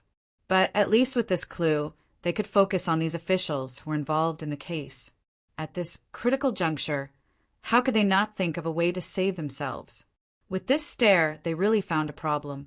Wu Zetian stubbornly believed that the flood could not destroy the palace. Even if the civil and military officials, the members of the imperial family, repeatedly urged them to leave, and Princess Taiping and the crown prince knelt on the ground and begged, they were still unwilling to leave Luoyang. The civil and military officials in the court complained incessantly, but if the emperor did not leave, they naturally could not leave either. However, there were countless people like Yang Fan who first sent their wives, concubines, children, and grandchildren out of the city. The emperor did not leave, and the officials responsible for controlling the flood upstream and in the Luoyang area were even more worried and stressed. These days, it was no longer a problem for the prices of goods to rise. Every day, the news the palace received was about where there were landslides, where there were mudslides, where bridges had been washed away, and where soldiers and civilians had been drowned. Every day, there was no good news. A temple by the Luoshui River had been washed away. The water transport channels had completely lost their function, and the boats that operated were completely useless in the surging flood. Fortunately, the Tianjin Bridge had just been rebuilt the year before, and the stone bridge frame and bridge were very sturdy. Otherwise, the bridge would probably have been washed away. In Luoyang, although the officials reported to the imperial palace every day, in reality, the imperial court and the various government offices were all paralyzed. It was impossible to carry out official business under these circumstances. Every day, the officials came to the palace on small boats or in the water. Their wretched state was hard to describe. They had come to persuade the emperor to leave the capital, but the emperor continued to do as he pleased. This situation only began to change when the Chongqing Gate collapsed and the women's hospital became a dangerous building. The imminent danger finally made the stubborn emperor realize that the flood was like a ferocious beast that could not be caged and was right next to her. Thus, under the urging of the civil and military officials, Wu Zetian finally agreed to move to the Three-Yang Palace. The Three-Yang Palace had been built for Wu Zetian at the foot of Mount Song when Wu Sanxi and Wu Qingxi were fighting for favor. It was within the borders of Songyang County. The emperor agreed to move, and all the civil and military officials of the imperial court breathed a sigh of relief.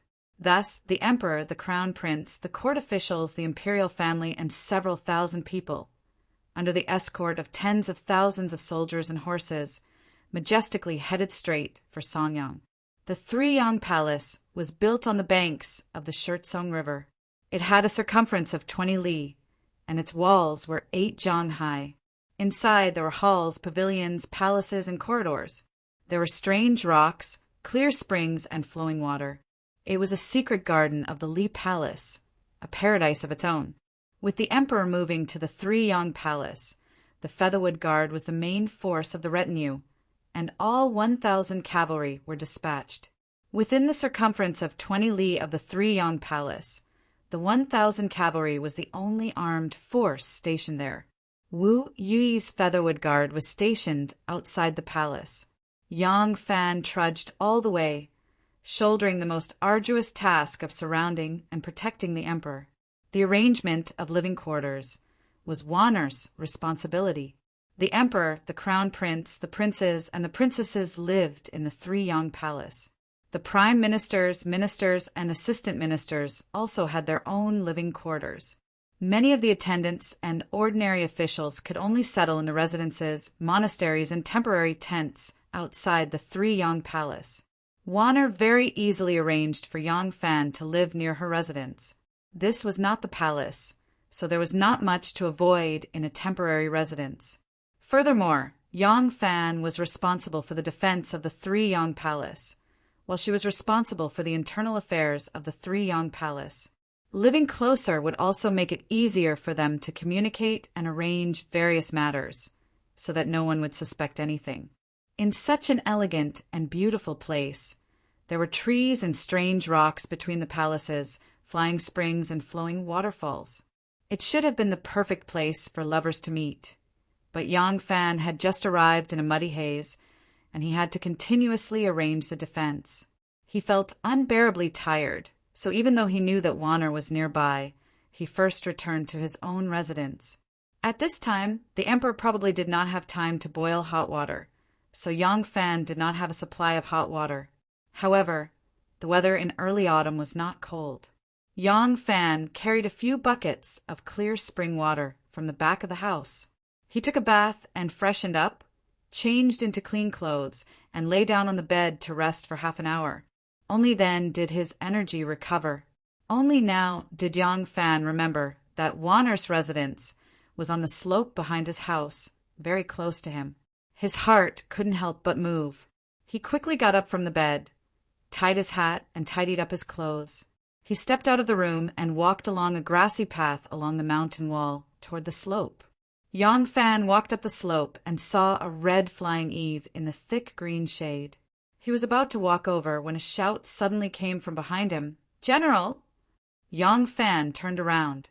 Ren Wei hurried to his side and quietly handed over a wax-sealed bamboo tube. In an urgent voice, he said, "General, urgent news from Feng Zhou." Chapter 907. Yang Fan took the bamboo tube in his hand and was about to return to his quarters when he heard a tender call from behind him. "General Yang!" Yang Fan turned his head and saw Wanner wearing a moon-white, round-collared robe and a soft-legged headgear. Like a jade tree, she stood next to a cluster of blooming flowers and looked at him with a faint smile on her face. The flowers were bright purple and bright red, each flower the size of a bowl. He didn't know what species it was. Presumably, it was a rare flower that Wu Sansi had people transplant from other places. But when the flowers bloomed and competed with each other, they couldn't compare to Wanner and Men's clothing, charming and enchanting. Yang Fan smiled and waved his hand at Renwei. He walked toward Wanner. Wanner waited for him to come closer and turned around. She calmly said, "The emperor has just arrived at the summer palace. Wanner has something to discuss with General Yang. Please come into the room to talk."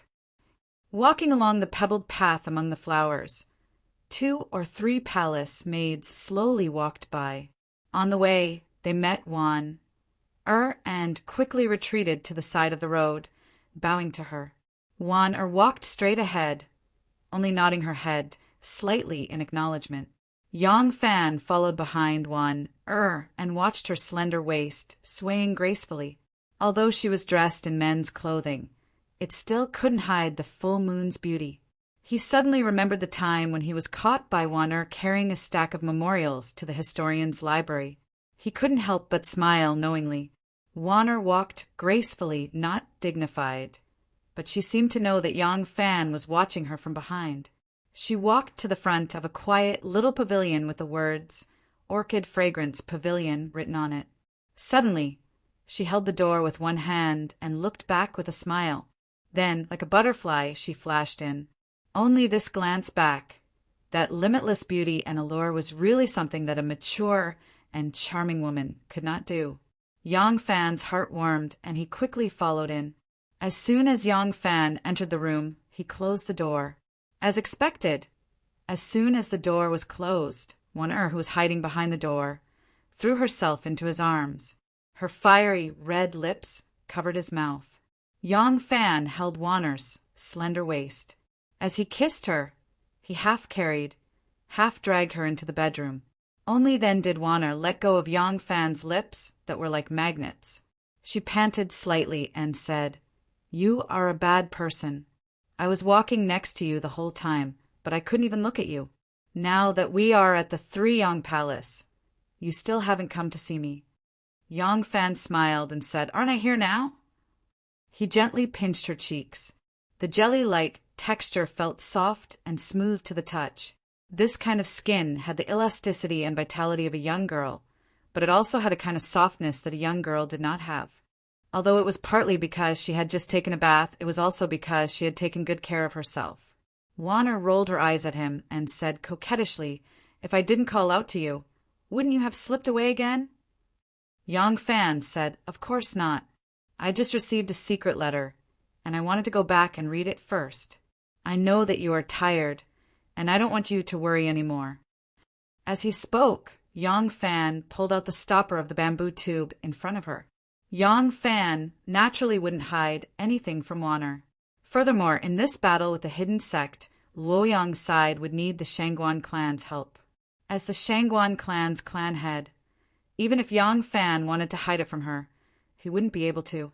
Yang Fan sat on the couch while Wan'er's soft arms wrapped around his neck. Her perfectly round buttocks were sitting on his lap, and she looked very comfortable as she accompanied him to read the letter.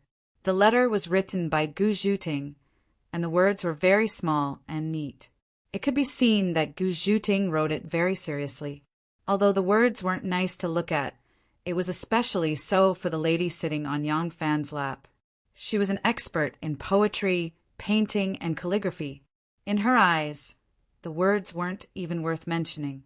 However, every stroke of the words revealed her thoughts.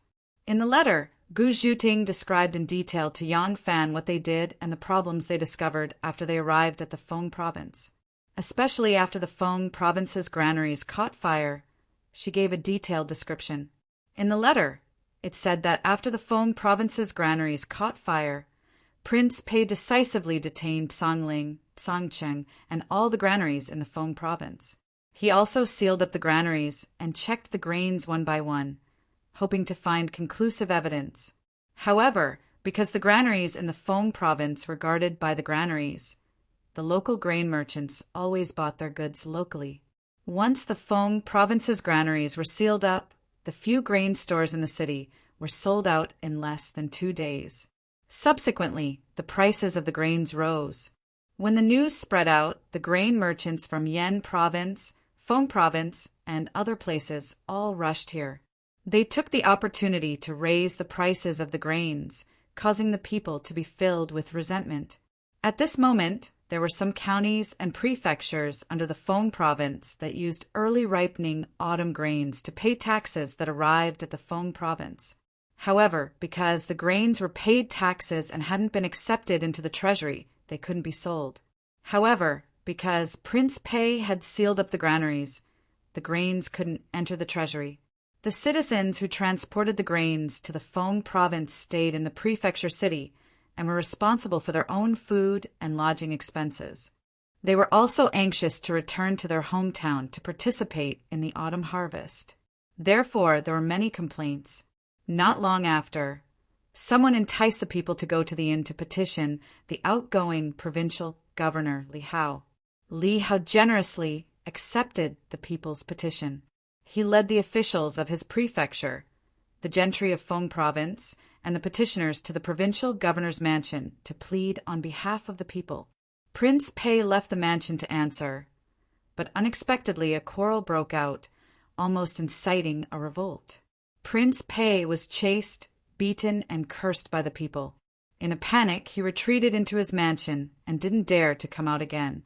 In order to appease the people, the Feng province's chief prefect, Bi Qi, and the other assistant and chief officials immediately ordered the Feng province's granaries to be reopened. Everything in and out of the granaries was carried out as usual. They also sent a report to the Taoist observer inside the pass. In one day and one night, the Fong province's granaries received no less than 100,000 dawn of grain. Gu Zhuting accidentally learned from the local people's discussions that the person who delivered the grains didn't speak like the people of Fong province. Instead, he had a slight Yenzhou accent. Suspicious, she secretly investigated his whereabouts. Sure enough, he was a person from Yenzhou. A farmer said that Yenzhou had abundant rain and a good harvest every year, so it had a lot of grain stored. From this, it could be seen that the corrupt officials, in order to avoid punishment, bought a large amount of grain from Yenzhou to make up for the deficit. But Yenzhou didn't have a regular granary, so it couldn't have been embezzled from the government. If the grain came from thousands of households, it would be difficult to distinguish right from wrong. In the end, Gu Zhuting said that now it could be concluded that the so-called foreign grain merchants who drove up the prices were actually in cahoots with the local corrupt officials, and they were here to create momentum. As for the so-called taxpayers, they were actually not the people of Fong province. However, the officials of the Fong province's granaries were all in prison, and the matters of the granaries were controlled by the chief prefect, Bichi, and other officials, so there was no evidence to investigate. Now, the deficit in the Fong province's granaries had probably been replenished. If they wanted to investigate again, there would be no evidence. Gu Zhuting had failed the sect leader's trust and felt ashamed. She didn't know what to do, and so on. Gu Zhuting only described the course of events, without any embellishments. But Yang Fan could imagine how the officials of Fong province colluded with each other, plotting day and night. They also took advantage of Pei Juanma's newly appointed position, and the local government was still full of their eyes and ears, connections and teeth. They controlled the grain merchants, drove up the prices, incited the people, and secretly bought large amounts of grain from outside. Later, Li Hao thought that the people were petitioning to see Pei Juanma. Under the pressure of the people, it was too easy to create some trouble to provoke the people. When the people rebelled, these corrupt officials would stand up and respond to the will of the people. They broke through the blockade of the regimental troops and took advantage of the fact that the warehouse officials were all in prison to casually enter and exit the granaries. There was almost no accounting, and it was impossible to calculate how much grain was coming in and going out. They took this opportunity to make up for the deficit, and no one would be able to find any evidence. And even if this matter was reported to the imperial court, they were acting in an emergency to appease the people and calm the situation. Not only were they not at fault, they were also meritorious. After thinking through the entire matter, Yang Fan couldn't help but be shocked. These things were easy to say, but to complete this matter, how many officials were needed? Was everyone in the Fong province not greedy? Their deficit was definitely not a small amount, and they were able to make up for it just like that. How much wealth, resources, and power did they have? The obvious sect could naturally gather so much grain, but it was impossible to do it in such a short period of time. Was the hidden sect so powerful?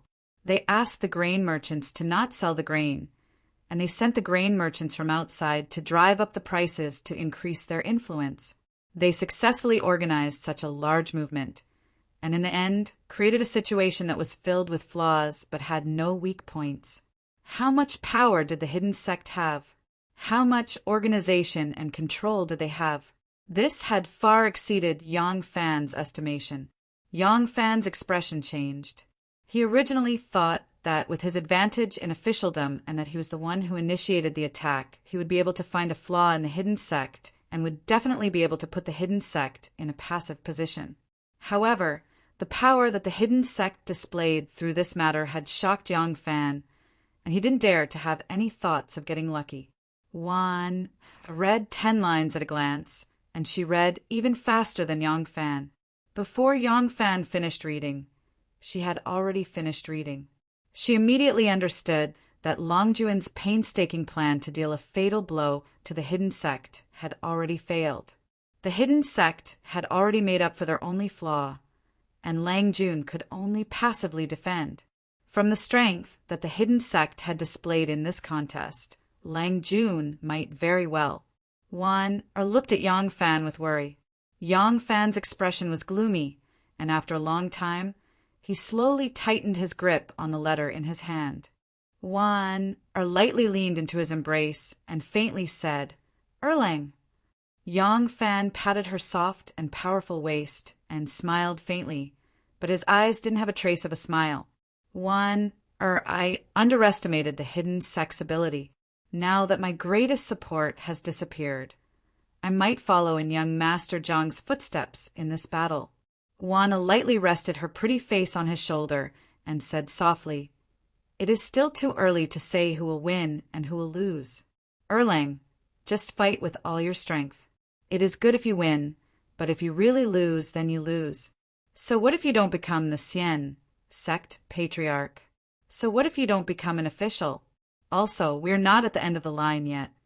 Yang Fan said, "I am just afraid that this is not just my matter. I am afraid that all the effort that I have put in these days will be wasted. I am afraid that I will let down people like the Duga family and your family who have given their all to support me. If I lose, all the effort that they have put in will probably be greatly damaged, and they might not be able to recover from this setback. Do you know how many people's success or failure, honor or disgrace, are connected to the backing of an enormous family? I am afraid that when I face Renwei and those people who have risked their lives for me, they will not receive anything in return for everything that they have put in. I alone carry the hopes of so many people on my shoulders." Wan gently hugged him. She didn't know how to comfort her Lang Jun. She just wanted to use this hug to tell him that no matter if he was rich or poor, in life or death, she would be with him. Yang Fan said, "There are no other storehouses near Feng Prefecture. I really didn't think that they would be able to gather grain from the people near Feng Prefecture. 1 bucket at a time, 1 liter at a time. From thousands of families, they were able to gather 100,000 stone grains in an instant. Good move. So powerful. Shinmu was a formidable person, and I am not as good as him. Yanzhou?" When this name entered her ears again, one suddenly furrowed her curved eyebrows. She seemed to have thought of something, but she couldn't recall it at the moment. Chapter 908. Yang Fan knitted his brows tightly and didn't even have the time to savor the soft and fragrant feeling of Wanner sitting on his lap. Naturally, he didn't notice Wanner's slightly knitted brows. He muttered for a moment and shook his head. "I originally thought that we would be able to defeat the hidden sect in a single move by using the rations. Therefore, we have been attacking with all our strength and didn't have any defensive strategies. It won't work now. I have to go back and ponder on how to deal with their counterattack." "Wait for a moment, Lang Jun." Wanner stood up and paced back and forth in the room. She knitted her brows and seemed to be in deep thoughts. The emperor might not visit the 3-Yang Palace often, but the furnishings were all there. The house that Wanner chose was called the Orchid Fragrance Pavilion. The front window had bamboo, and the back window had flowing water. Orchids were planted beside the flowing water. Even though the windows were closed, a delicate fragrance still seeped in and filled the room with fragrance. The bamboo shadows were dancing outside the window, creating a beautiful scene. Such a gentle and fragrant environment and such a charming and beautiful woman complemented each other perfectly. Yang Fan didn't have the mood to appreciate it. Seeing that she was in deep thoughts, he didn't want to disturb her thoughts. After waiting for a long time, Wanner still remained silent. Yang Fan couldn't help but ask, "Wanner, what exactly happened?" Wanner shook her head lightly and said, "This servant suddenly thought of something. It seems to be related to Yen province, but I can't confirm if I remembered it wrongly." Wanner suddenly said to Yang Fan, "Lang Jun, please wait here. Wanner will be back soon." Finishing her statement, Wanner didn't wait for Yang Fan's reply and left in a hurry. Yang Fan didn't know what Wanner was going to do. When he saw her leaving in a hurry, he got up from the bed and slowly walked to the hall in front to sit down and ponder quietly, using the rations as a breakthrough point to deal a fatal blow to the hidden sect.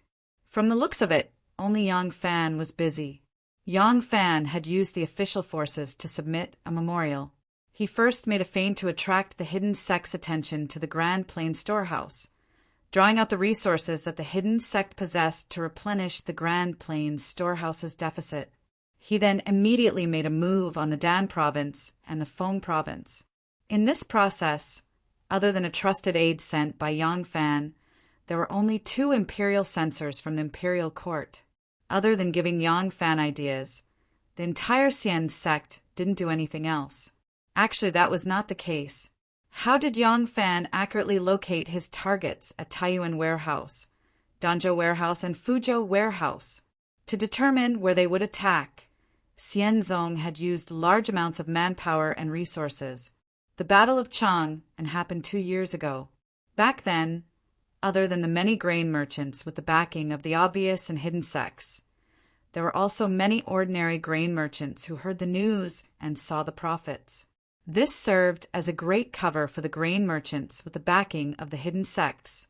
Now, they were investigating them one by one according to the few remaining clues. If it were the imperial court, even if they sent all the officials of the Ministry of Justice, the Supreme Court, and the Censorate to investigate publicly, they would not be able to find out everything in a short time. The Xian sect had to eliminate the ordinary grain merchants from the intermittent clues and find the people with the backing of the hidden sects. Then they had to analyze if the grain they used that day was their own grain or if they borrowed it. If they borrowed it, then they must have colluded with the local warehouse officials.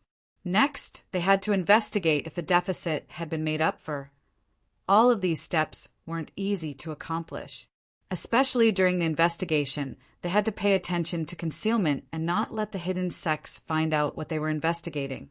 The effort needed was even greater, and if it wasn't the Xian sect, no one else could do it, because they had already put in so much effort. When they decided to start the operation, they would put in all their effort and wanted to accomplish everything in one go. But now, the fake target, Taiyuan Warehouse, was no longer a problem. Imperial censorship, who originally had high hopes for the Dan province, didn't have any progress. Now that the autumn harvest had begun, even if there were any problems at the Dan province, the alerted hidden sects would use this year's autumn harvest to purchase the surplus grain from the farmers to make up for the deficit. As the main target, Feng province was no longer a problem. All Yang Fan could do was to quickly return to defend and prevent the hidden sects from counterattacking. As Yang Fan pondered with a heavy heart, Shanghai Wan hurried to the guardian room. Originally, the emperor didn't need to bring documents and pass memorials to the Li Palace. But this time, he left Luoyang because of the threat of the flood. No one knew if the flood could drown the palace. Therefore, all the important documents were transported out. Just these things alone took up to 10 carts. In less than 15 minutes after Wan arrived at the guardian room, a large group of literate palace maids and eunuchs came. The palace doors were already opened, and in the guardian room there were mountains of secret books and documents from the palace, including all the memorials for the past 10 years. Wan ordered in a deep voice, "Everyone, start searching immediately. As long as it's a memorial from Yan Zhou, pick it out." These palace maids and eunuchs didn't know what Shangguan Dai Zhao wanted to do. Some of them, because their positions were too low, usually only stood far away and saluted when they saw this Minister of Internal Affairs. They didn't even hear her say a word. Now that Shangguan Dai Zhao personally ordered them to do something, all of them were in fear and trepidation and worked extremely hard. For a moment, in the spacious hall of the guardian room, countless palace maids and eunuchs were busy. A close maid brought over a 10,000-character knot and a brocade stool. Wan sat down leisurely. Someone brought over a cup of almond cheese that was as white as milk. Wan took it in her hands and sipped on it, quietly waiting for news. During the Tang dynasty, there were seasonal drinks for all 4 seasons.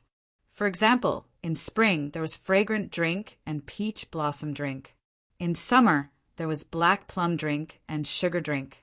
In autumn there was lotus house drink and fragrant grass drink. In winter there was wolfberry drink and ginseng drink. In the palace there were also iced chips and sesame drink and other high-grade drinks.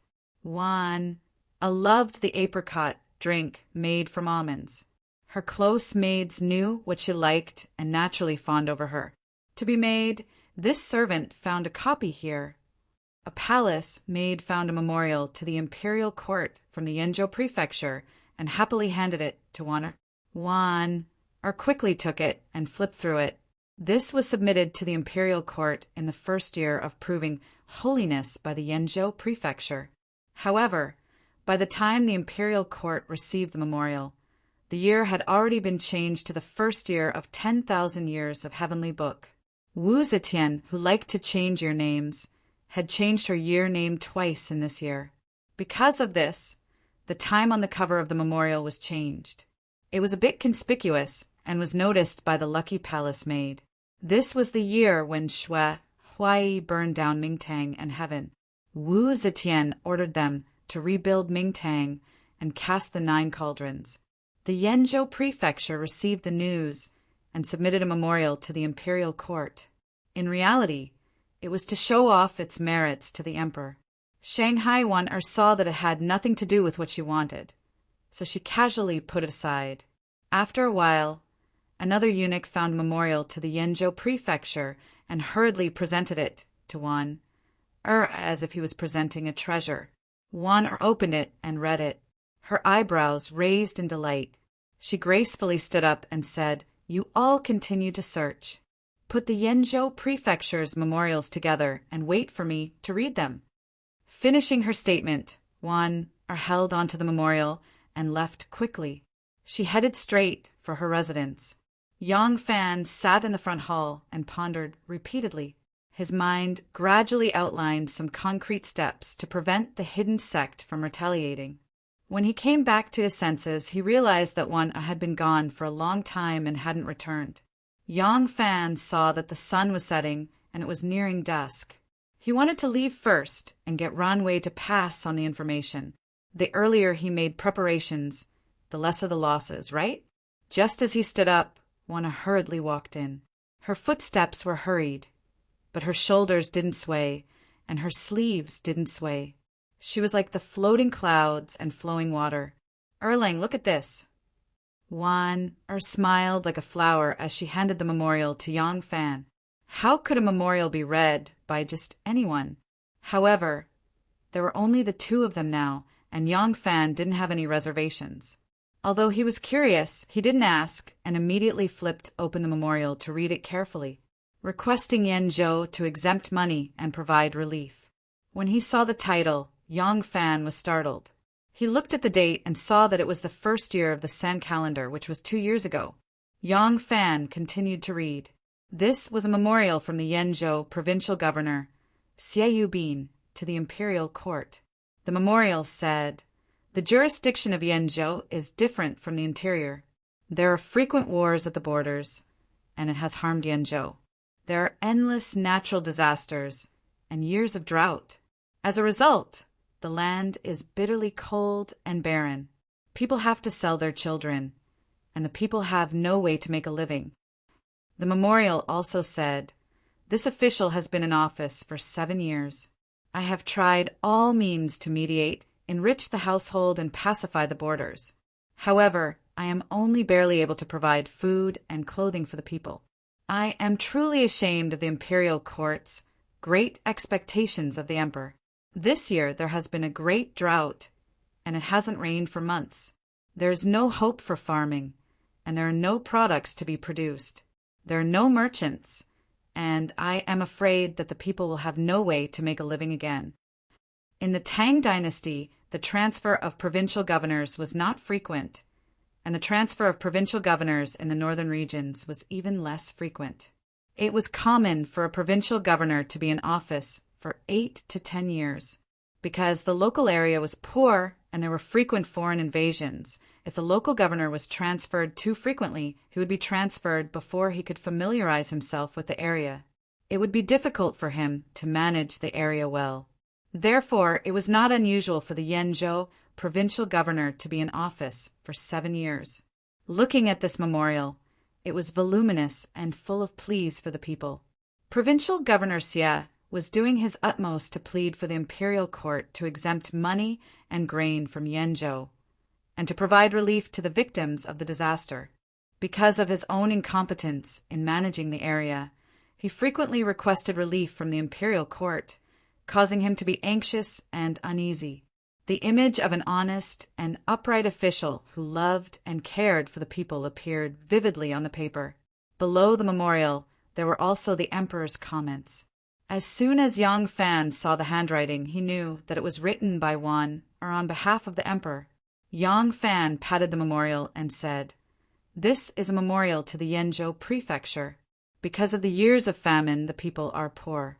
The imperial court is requesting for the imperial court to exempt money and grain and to provide relief."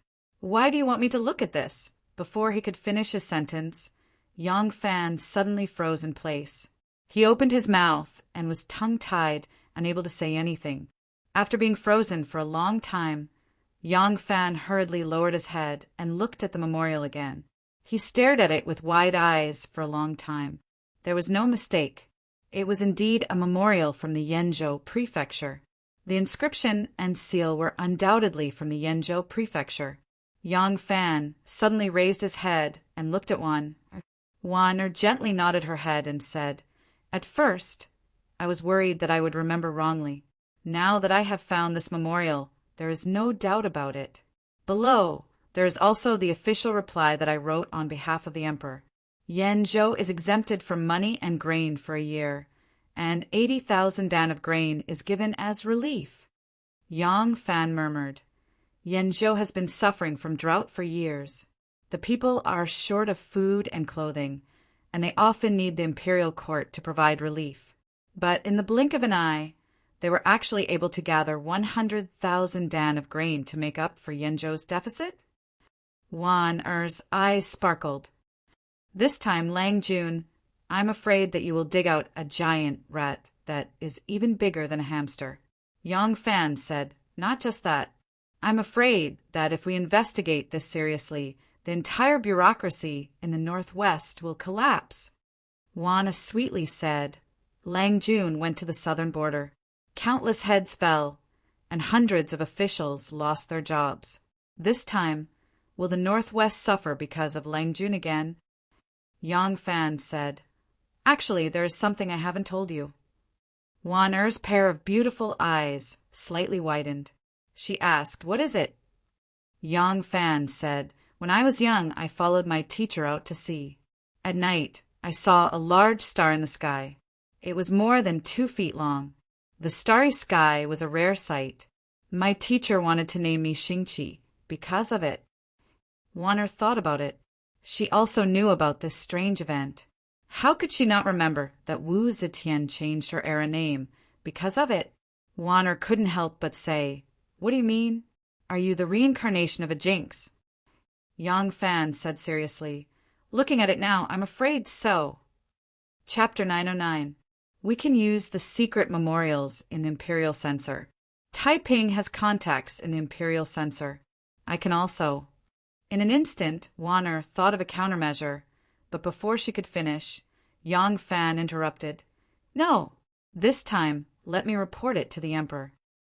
Yang Fan wanted to use the power of the government, but the official procedures were too complicated. Their efficiency would inevitably be affected, and no matter which yamen was involved, it was hard to say that the matter would be so secretive that it would not be discovered. So, Yang Fan decided to personally talk to the emperor. Dealing directly with the emperor would be much more efficient. Wan frowned. "You are a general in the army. I'm afraid it is against the rules to discuss this matter with the emperor." Yang Fan smiled. "It is not that I'm afraid it is against the rules. However, our emperor is not a person who follows the rules. What are you afraid of? In the emperor's heart, I am one of his confidants. If I talk about something that has nothing to do with me, the emperor will not think I am overstepping my authority. Instead, he will think that I only have the emperor in my heart. Besides, I will think of a way. I will not directly criticize or impeach anyone. Wanner couldn't stop Yang Fan from saying this, but she thought about it and asked worriedly, "Then what do you say? You are a general in the imperial army. How could you know about Yenzhou? Once the emperor finds out that you are particularly concerned about local affairs, I'm afraid he will be wary of you." Yang Fan said, "What is so difficult about that? My family has more than 30 shops." Before Yang Fan could finish, Wanner cried out, "More than 30 shops? Xiao Man is that capable. She actually opened more than 10 shops?" Yang Fan rubbed his nose and laughed dryly. "That girl seems to be very interested in making money. I can't do anything about it." Wanner rolled her eyes at him. "Enough. You don't know how proud you are to have such a capable wife." Yang Fan laughed and put his arm around her fragrant shoulder.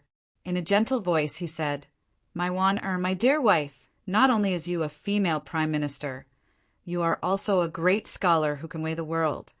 You are equally amazing." Wanner shrugged her shoulders and coquettishly said, "Go! Stop flattering me." Yang Fan's perverted hand slid down to her plump and perky buttocks. He smiled and said, "Yes, I'll just touch it." Wanner slapped his hand away. She blushed and said, "You are getting more and more daring. We are in the main hall. Don't interrupt me. Tell me what you're going to say." Yang Fan said, "Every year Yenzhou reports disasters. Every year the imperial court provides relief. Other people may not necessarily care about this matter, nor do they know about it. But the emperor must remember, right?" Wanna said, "That's right." "So what?" Yang Fan said, "That's it.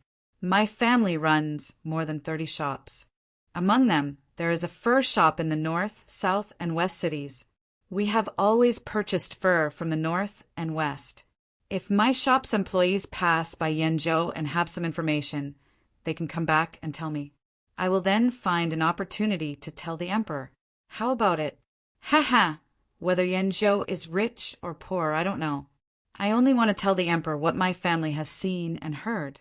Yang Fan's words were a bit vague, but Wanner understood.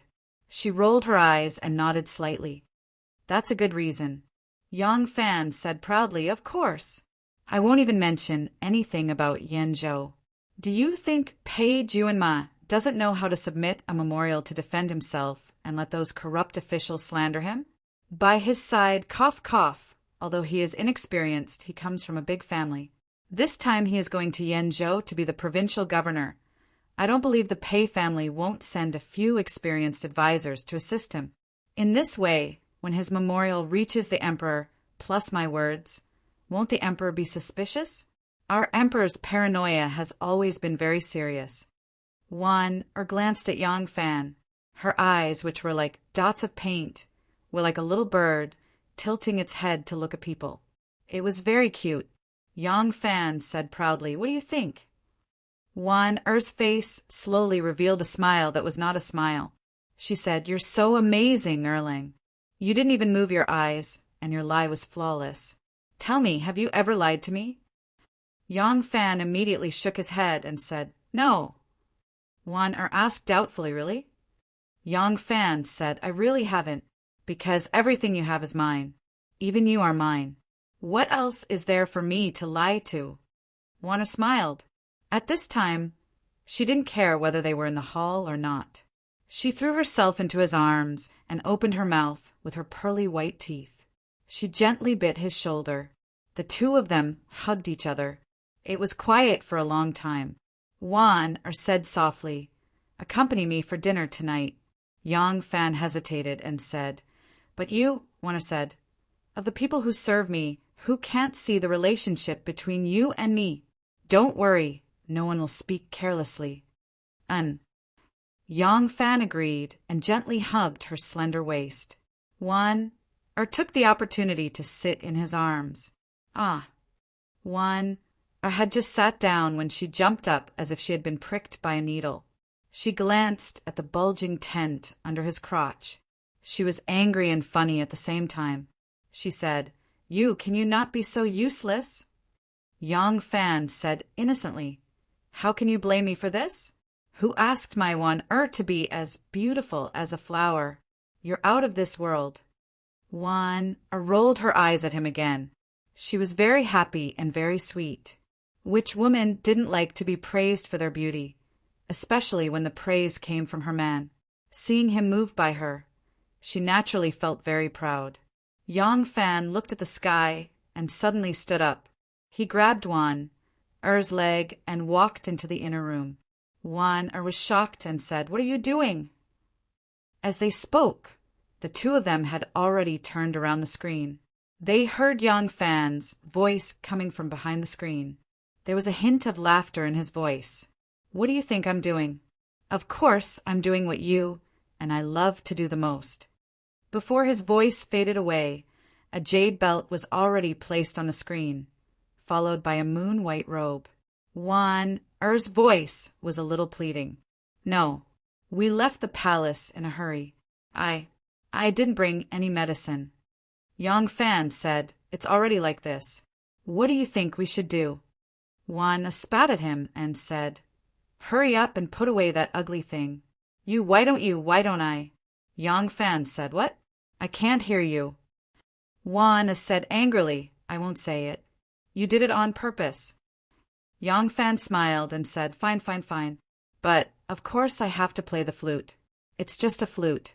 Can it make your little Erlang submit to you wholeheartedly? Come on, my good wife. Just this once. How can there be such a coincidence?" The two of them pulled and tugged, half pushing and half giving. The jade flower white silk shirt was placed on the screen. Next was the scarlet silk pants. Then it was the jade lotus red lotus cheetah, the best of the two, the best of the four. Autumn's Mount Song was modeled and modeled. The wind blew through the pines. In the Three Yang Palace, the trees were dense, shading the sun. There were stones by the river. The mountain creeks were deep and long. The stone walls were sharp. Green leaves and yellow flowers covered the cliffs. The strange rocks looked like old men nodding their heads. Some looked like children clapping their hands. Some looked like eagles spreading their wings. Some looked like cows chewing their cud. They were of different sizes and shapes. Water flowed between the rocks. Although autumn was beautiful, there was a sense of desolation. This was the third day of their stay at Three Yang Palace. Wu Zetian, who was already 76 years old, was accompanied by Zhang Yizhi and Zhang Changzong as they slowly walked through the mountains, rivers, and forests. Wu Zetian, who was intelligent by nature, skilled in politics, and ambitious as high as the heavens, could not help but feel a little depressed. In front of them, there was a dark green pond. In the pond, there was a large rock sticking out of the water. It was about 20 feet tall and 10 feet wide. A person wearing a loose robe was sitting on it. He was looking down at a piece of paper. It seemed to be a letter. The wind gently ruffled his robe. It was like he was in a painting. "Ah, it's General Yang." Zhang Changzong took a look and said in surprise, "This rock is very far from the shore. How did he get on it?" In the blink of an eye, they saw a bamboo raft tied to the rock. Zhang Changzong laughed. "You scared me.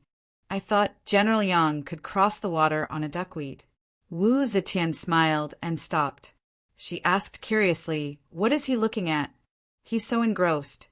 Zhang Yizhi heard and called, "General Yang, the saint is here." Yang Fan seemed to be engrossed in reading on the rock. When he heard Zhang Yizhi's call, he turned his head and exclaimed. He hurriedly kept the letter and jumped onto the bamboo raft. He pushed the bamboo pole and reached the shore in no time.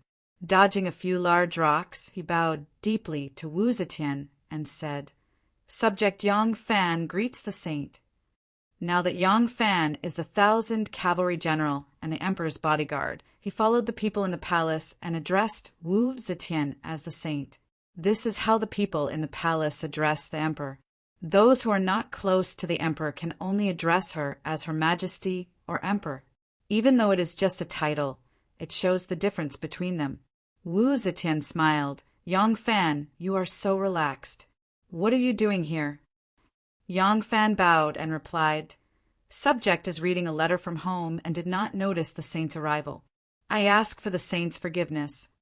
Wu Zetian smiled and waved her hand slightly. No problem. How is your family? Yang Fan said, Thanks for the saint's concern. My family is well. When I followed the emperor to Sanyang Palace, I told my wife and children to hide at the Dragon's Gate. The letter said that there is less rain now. My wife plans to return to Luoyang after reading for 2 more days. My family is running a business. The leather goods bought from Longyu were delayed on the road due to the heavy rain. I had to brave the rain to transport them here. I'm afraid the tide has returned these days. If the water recedes, I have to quickly dry them to get rid of the moisture. Otherwise, I'm afraid they will be damaged. It is quite a big expense. If I don't look after them personally, my wife will not be at ease. It was rare for the emperor to be as long-winded as Yang Fan. Other people were afraid that they would say something wrong. The emperor would answer every question he asked, and would answer every question he asked. He would not say much, but Yang Fan seemed to be chatting with the emperor. And Wu Zetian, who had been seeking power for her entire life, liked to listen to such trivial matters. She only smiled and nodded without any impatience. That last Xiao man is quite capable. I am the one who arranged the marriage for you. How bad can she be? Wu Zetian had been a matchmaker once before. She was very proud. Someone from your family went to Longyu to buy leather goods? How was it? Did you see any disasters along the way? Yang Fan said no. The saint is wise and the 4 seas are at peace. Now that there is a sudden heavy rain, only the cities along the Luo River are affected. The other areas are fine. My family came back and said that from Longyu we passed through Shuafang, Yanzhou, and Danzhou. They are all prosperous, and the people live and work in peace. Chapter 910. Which emperor didn't wish for peace and contentment in the 4 seas under his rule? Wu Zetian was delighted to hear Yang Fan's words, but after Yang Fan finished, she pointed at Yang Fan with a smile and said, Ah, you only know how to pick nice words to coax me. It's fine if it's anywhere else. But Yanzhou is a place with poor mountains and poor rivers. Every year there's a drought. If the common people can have enough to eat and wear, I'll be content. Prosperity can't be associated with there. Yang Fan's face turned red when he heard this, and he hurriedly explained, In front of a saint, I speak my mind and dare not deceive you. The prosperity of Yanzhou is something my family has seen with their own eyes. That place has abundant rain and crisscrossing paths. My family's hometown is in Yanzhou, and they left when they were young. Today, they still have a few relatives in their hometown. Every year there's a good harvest. This is what my relatives said. Looking at their family circumstances, they're really doing well. How can this be false? Wu Zetian let out a soft "Oh," and said, Then maybe I remembered wrongly. Her expression was uncertain, and it was clear that she didn't mean what she said. The relief rations in Yanzhou were all distributed under her instructions. So how could she have remembered wrongly? Yanzhou was actually Yan'an. Don't think that it had always been desolate. In fact, the Sui dynasty and the early Tang dynasty were in the 3rd warm period in China's history. There was plenty of rain, and the climate was warm. The vegetation in the north and northwest was also far less damaged than in later generations, so it was very suitable for farming. After the Tang dynasty was founded, great efforts were made to build irrigation works, and the people invented all kinds of new farming tools and crop varieties.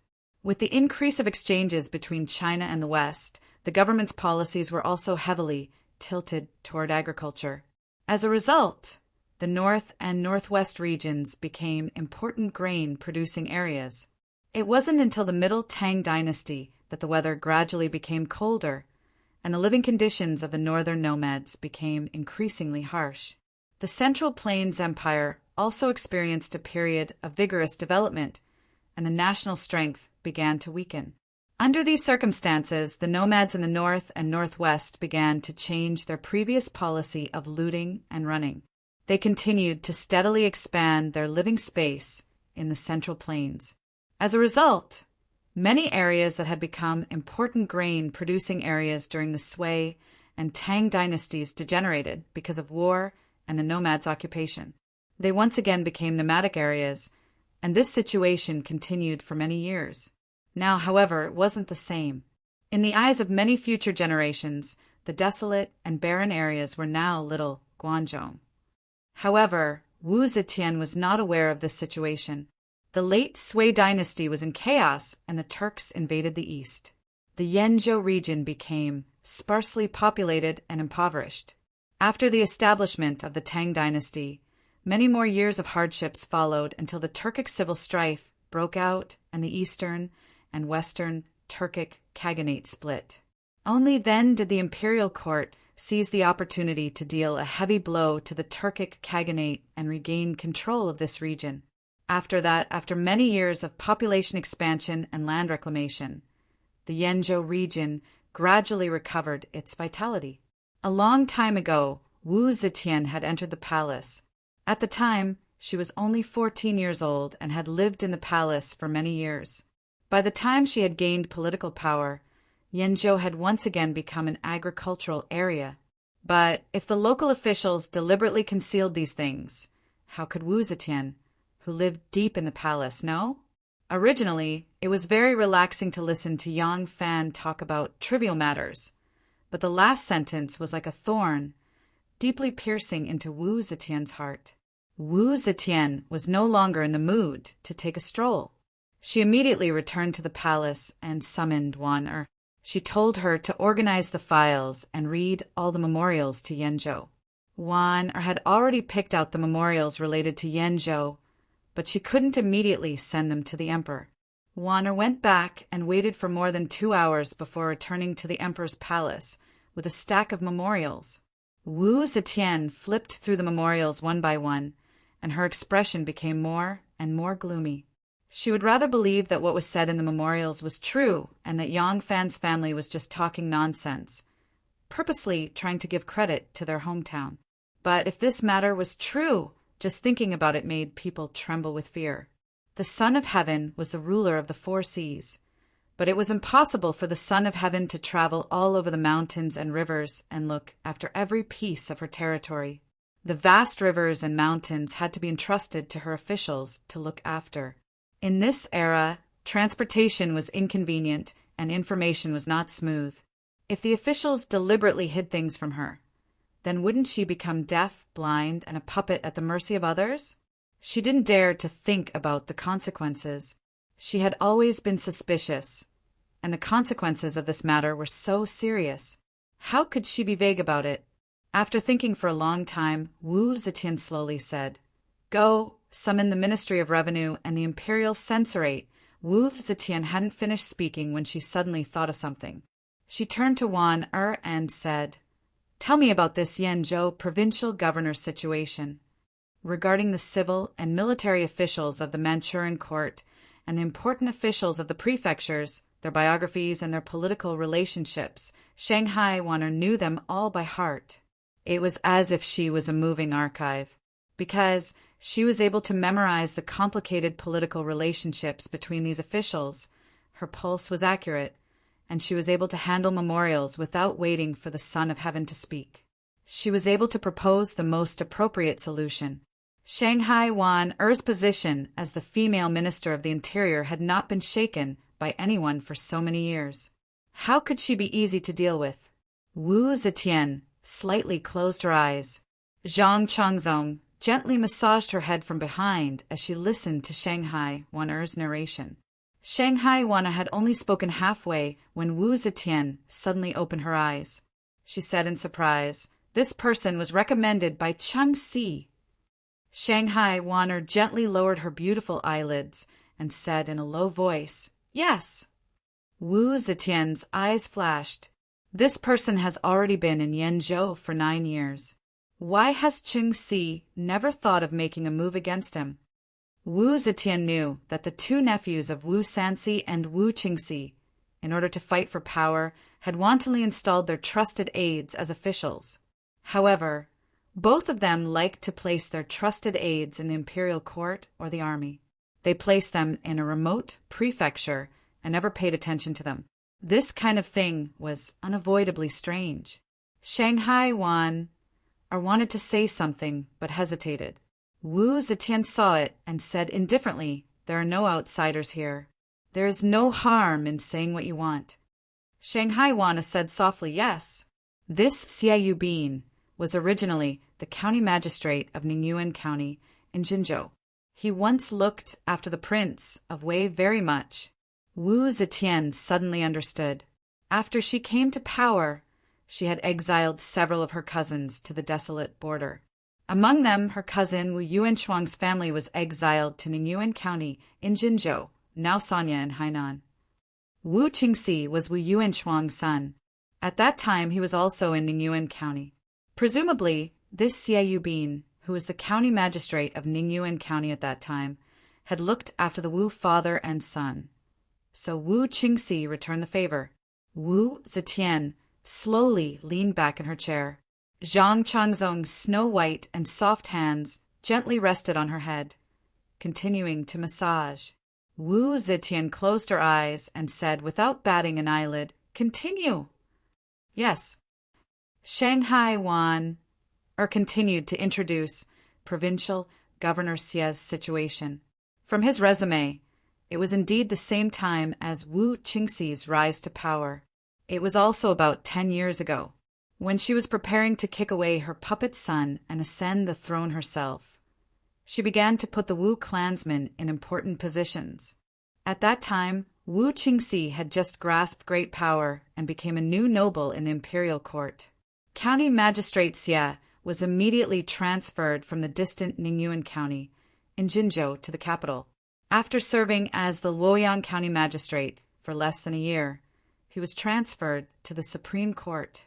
After only a year in the Supreme Court, he was promoted to the rank of minister. Soon after, Wu Zetian ascended to the throne and was bestowed the title of a meritorious minister. Meanwhile, this Xiaoyu Bin was listed as a meritorious minister by Wu Qingxi and appointed as the provincial governor of Yanzhou. This person never moved from this place after arriving in Yanzhou. Wu Zetian could roughly guess the reason for this. Zhenzhou was a barren land with unruly mountains and unruly rivers. It was located in a rather desolate area.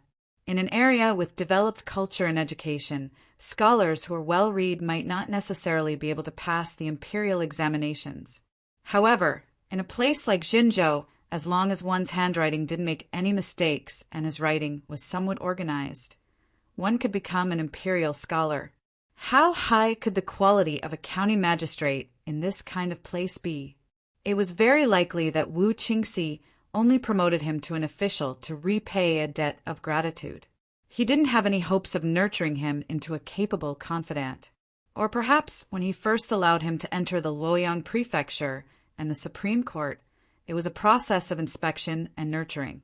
However, during this period of time, this person's performance was mediocre. Only then did he get rid of him and return this debt of gratitude. After Shanghai finished her report, the main hall immediately quieted down. After a long while, Zhang Yiji coughed softly. Wu Zetian didn't open her eyes. She calmly asked, "Does Wulong have something to say?" Zhang Yiji slowly said in a soft voice, "Sage, if this case is true, then it means that the entire Yanzhou is working together to deceive your majesty. Their arrogance is truly shocking. And this Yanzhou provincial governor is an old friend of the King of Wei. Are the two of them no longer in contact? I'm afraid not. Furthermore, this person was recommended by the King of Wei. If something happened to this person, the King of Wei's expression would inevitably turn ugly. If the King of Wei were to make a mistake and leak information to him, I believe that this case must be investigated. However, the fewer people who know about it, the better.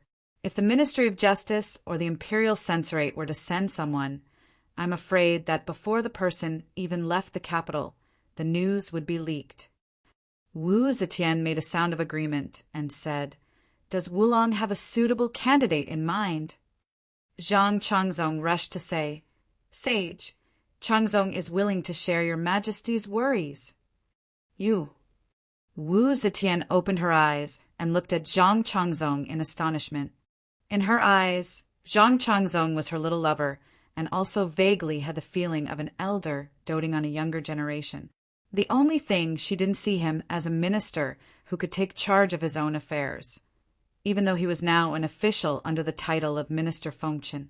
Zhang Changzong saw that Wu Zetian was a little funny and couldn't help but fly into a rage out of humiliation. His face and neck were red as he said, "Sage, Changzong will definitely complete this task well."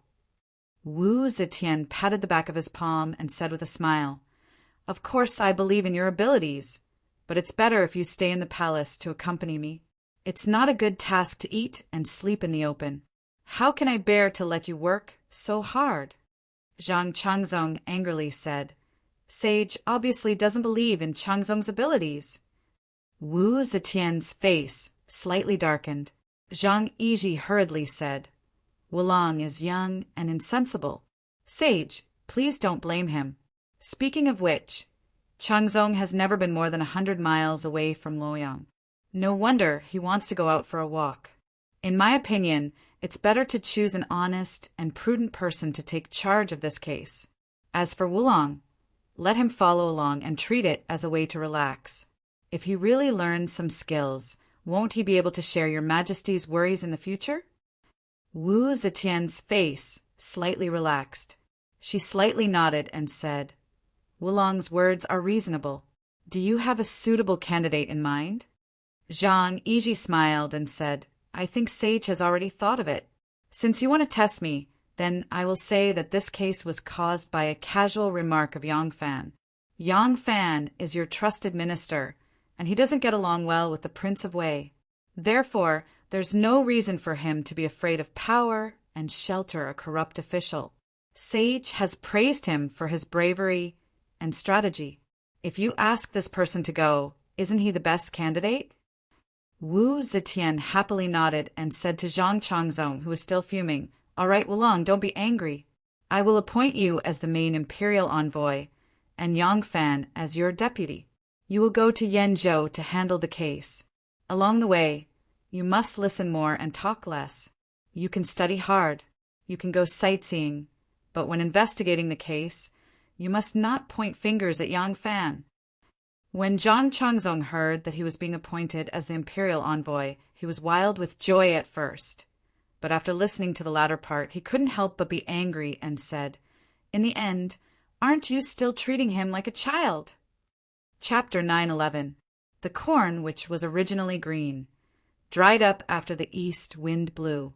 When the wind blew, the cornfield rustled, and the heavy ears of corn nodded continuously. At this time, the corn was not completely ripe, but due to the limitations of harvesting, the farmers would not wait for the corn to turn golden before harvesting. At that time, how many grains of rice would be lost when harvesting the ripe corn? Wasting food would be like being struck by lightning. The farmers, men and women, old and young, all went to work together. They bent their backs and unhurriedly cut along the way. The corn stubble behind them was the same height as if it had been measured with a ruler. The children followed behind, neatly bundling the harvested corn, then carrying it to the cart at the end of the field. They had to handle it with care, so as not to drop the corn. Parents would occasionally look back. If they saw the children casually throwing the corn into the cart, they would feel sorry for them and scold them. Rich people had ox carts with big wooden wheels, pulling a cart full of corn stacks. The ox cart creaked as it moved along the deeply rutted yellow road. The ox cart driver held a big whip as he followed the ox cart. He puffed out his chest and belly, and as he walked, he sang a sour song in a high-pitched voice. Hear my brother singing, "Warm body on the cold windowsill." The poorer families had to rely on manpower to pull the cart. A sturdy man pulled the cart in front, his hair tied into a sheep's belly and a handkerchief, as if a pair of white horns had grown out of his forehead. His strength was also as great as that of an ox. The children followed behind. When they went downhill, they bounced and played, and when they went uphill, they stuck out their buttocks to help their father and brother push the cart. There were many empty fields in the village. Over the years, they had been flattened by large stone rollers. They had long been flat and smooth like mirrors. The harvested crops were placed on the fields. Some people were threshing the corn and bean pods with flail, which had been scorched by the sun. 7 or 8 people, each holding a flail, stood in a row. The flail rose and fell in unison, crackling like they were singing. There were also people who drove a few cows to trample back and forth on the fields covered with crops. The millet grains and beans would fall one after another in the constant trampling. When these crushed millet stalks and bean seedlings were picked up, the bare ground would be covered with grains. They would sweep them together and use dustpans to remove the dust. This was a village in Yenzhou's Linjin County. Under the shade of a tree by the side of the yard, a dozen or so people dressed in different clothes were resting. They were chatting and laughing as they watched the farmers work. Judging from their attire, these people were not from the town. It was said that they came from the city of Luoyang, where the emperor lived, and wanted to go to the west to buy furs from foreigners. Many of the people in town had never left the radius of 5 kilometers from the village in their entire lives. They didn't even know the name of Luoyang. It was only when the knowledgeable old Master Li Jing explained it to them that they understood what it was. Master Li Jing had to go to the county town every year, so he was someone who had seen the big city. Although the villagers had little experience, they were simple, kind, and hospitable. Hearing that these people lived in the same city as the great emperor, the farmers were in awe of these well-dressed, noble guests.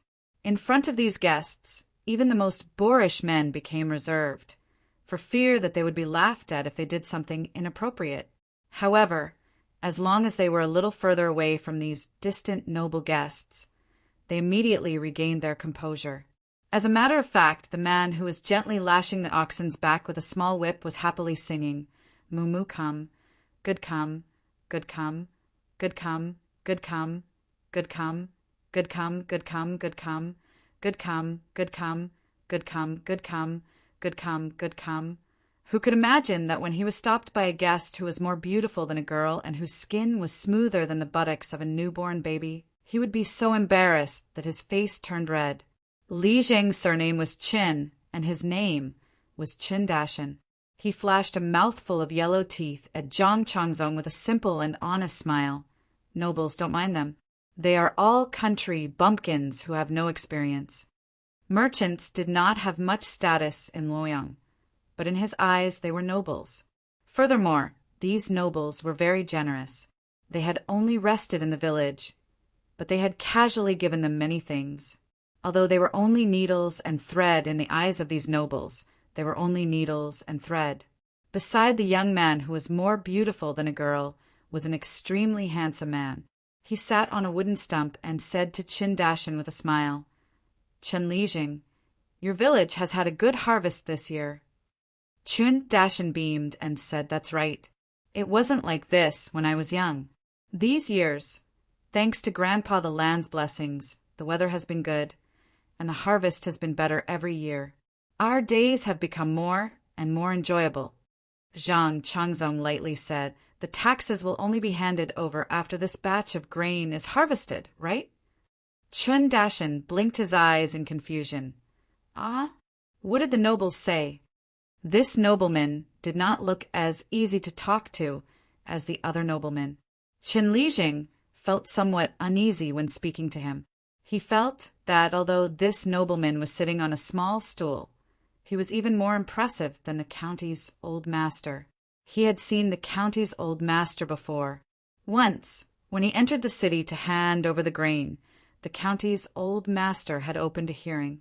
He had squeezed through the crowd and taken a glance from afar.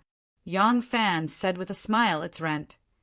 Chen Li Jing was enlightened as he said, "Oh, nobleman said rent. That's right, We have to hand it over after this batch of grain is harvested. Our village has already harvested a crop of wheat, but the government does not harvest wheat. They only collect millet and millet. We eat the wheat ourselves, and the millet and millet are harvested to pay rent. If there's any surplus, we can exchange it for oil and salt. At this time of year, the main crops in the north were millet and millet. Some areas with sufficient water also planted rice. Although wheat was an exotic crop, it was also a dryland crop, but it required more irrigation than millet and millet. In addition, back then the flour processing industry was backward. Normally, people cooked wheat like rice and millet before consuming it. It didn't taste good, so the poor people ate wheat rice. At that time, officials eating wheat rice was seen as incorruptible. Children eating wheat rice during the mourning period was seen as sincere mourning.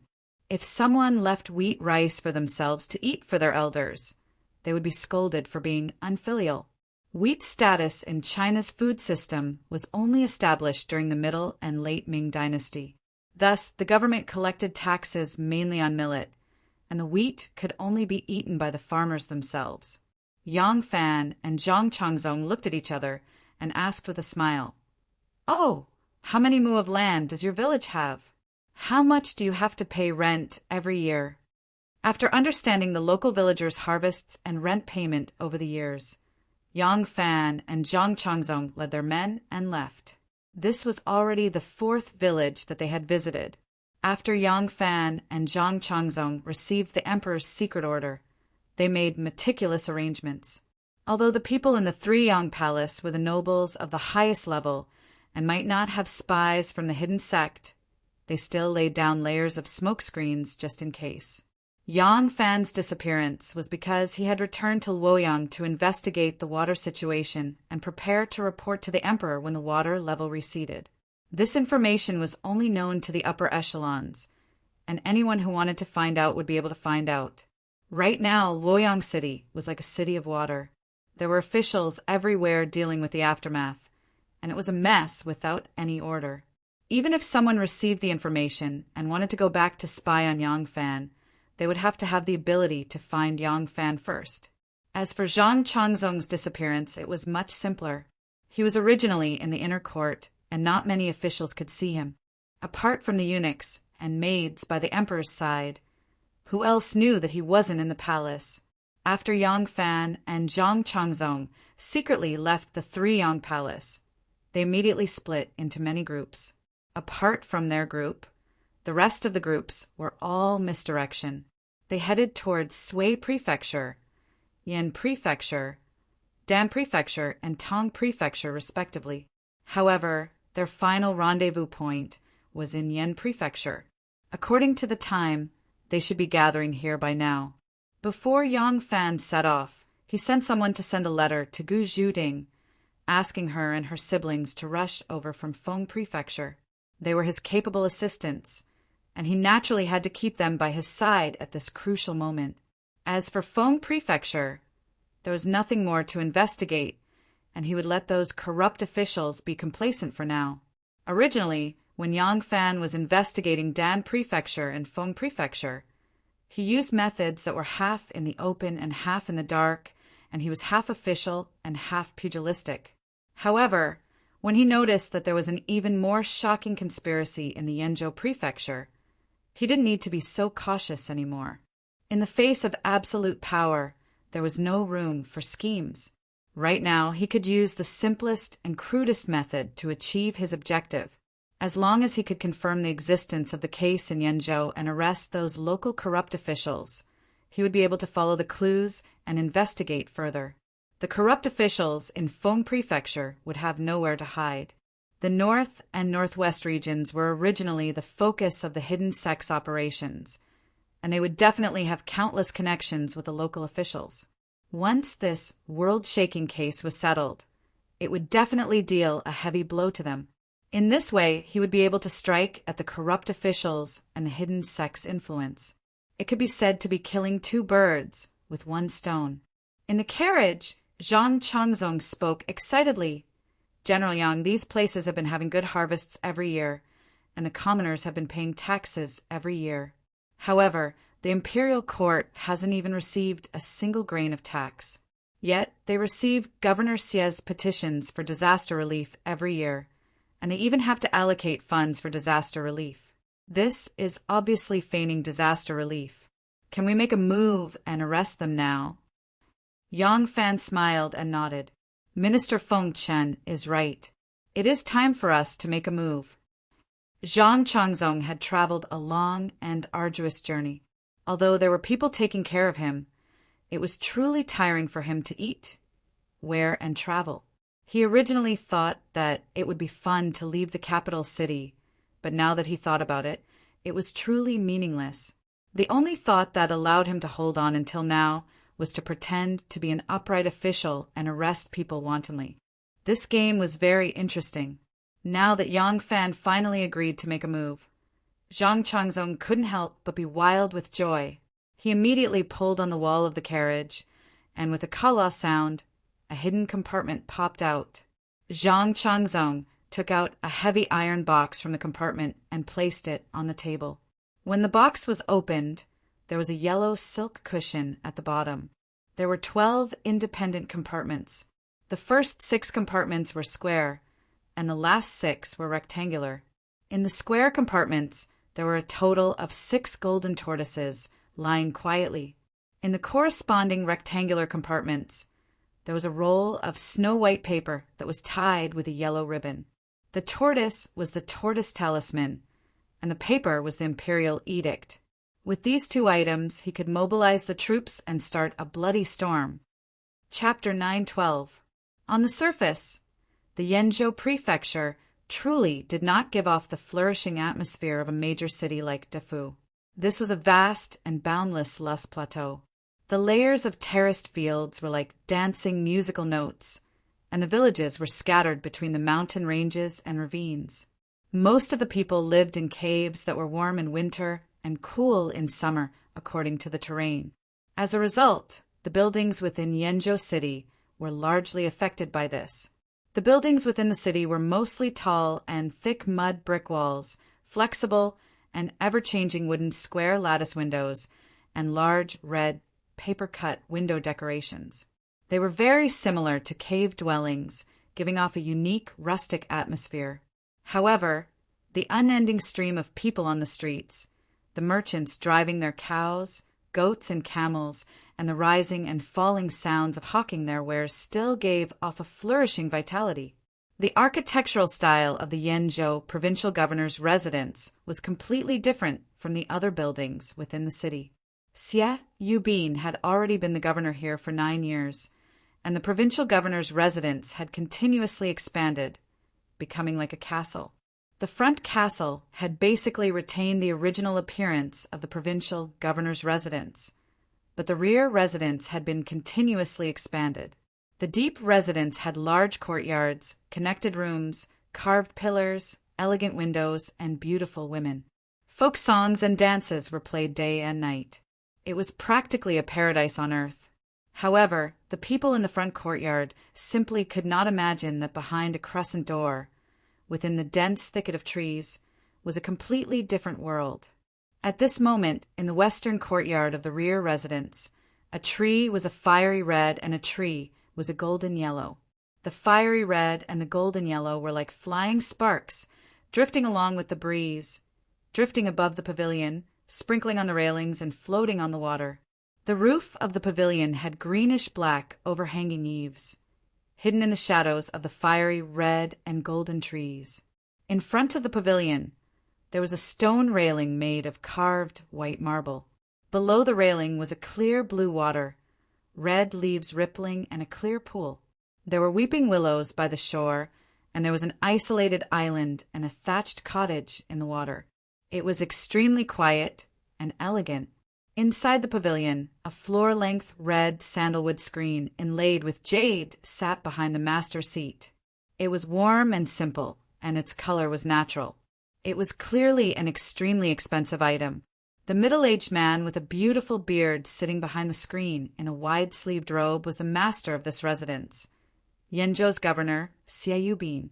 There were a few seats on both sides of the main seat, all of which were occupied by beautiful women. Governor Xie was also served by beautiful women in luxurious clothes. On the left was a woman with a slender waist and half-exposed breasts. She was as beautiful as the moon and as charming as a flower. She was the most favored concubine of Governor Xie, and her maiden name was Xiaoyu. The beauty on the right was dressed very modestly. Her skin was as white as snow, and there was a red between her eyebrows. A green hairpin was inserted into her shiny black, peach-shaped bun. Apart from that, she had no other adornments. Her face was not made up, but her face was smooth, tender, and beautiful. Below her chin was a protruding Adam's apple. She was Xie Qingshou's favorite catamite called Bodhi. Governor Xie was wearing a moon-white shirt with black plum blossom embroidery. He had lived like a prince for many years, plus he had grown a long beard. He really looked like a learned scholar. He also had a big belly, which made him look even more like a prime minister. Speaking of which, the people of Yanzhou did not have any ill feelings towards Governor Xie. Ever since Governor Xie had arrived in Yanzhou, he had always governed from the sidelines, not caring about anything else. Fortunately, there had been no natural or man-made disasters in Yanzhou, so it had been peaceful. Fortunately, Governor Xie did not care much about politics. Otherwise, with Governor Xie's ability, if he really wanted to do something, even if he had good intentions and sincerely wanted to do something for the common people, it would probably become a man-made disaster in the end. Governor Xie was greedy. He was very greedy, but other than collecting taxes, he had never used any kind of extravagant taxes to harm the people. It was not that he pitted the people's resources, but because he did not need to do so. How much money could he squeeze from those poor people? His courage was greater than that of other corrupt officials, and he directly coveted the country's wealth. High official Xie had always been a county lieutenant in Ningyuan County of Jinzhou. He had only become a governor because he had treated Wu Qingxi and his family well. In his first year in office, Yanzhou experienced a drought. That year, the drought in Yanzhou was not serious, but Yanzhou's foundation was already thin, so this drought inevitably caused a portion of the people to starve. Thus, as a governor, Xie Yubin naturally had to submit a petition for relief. Xie Yubin's petition described the drought in Yanzhou as very serious. It was as miserable as 1,000 li of barren land. In fact, this was a bad habit he had developed in Jinzhou.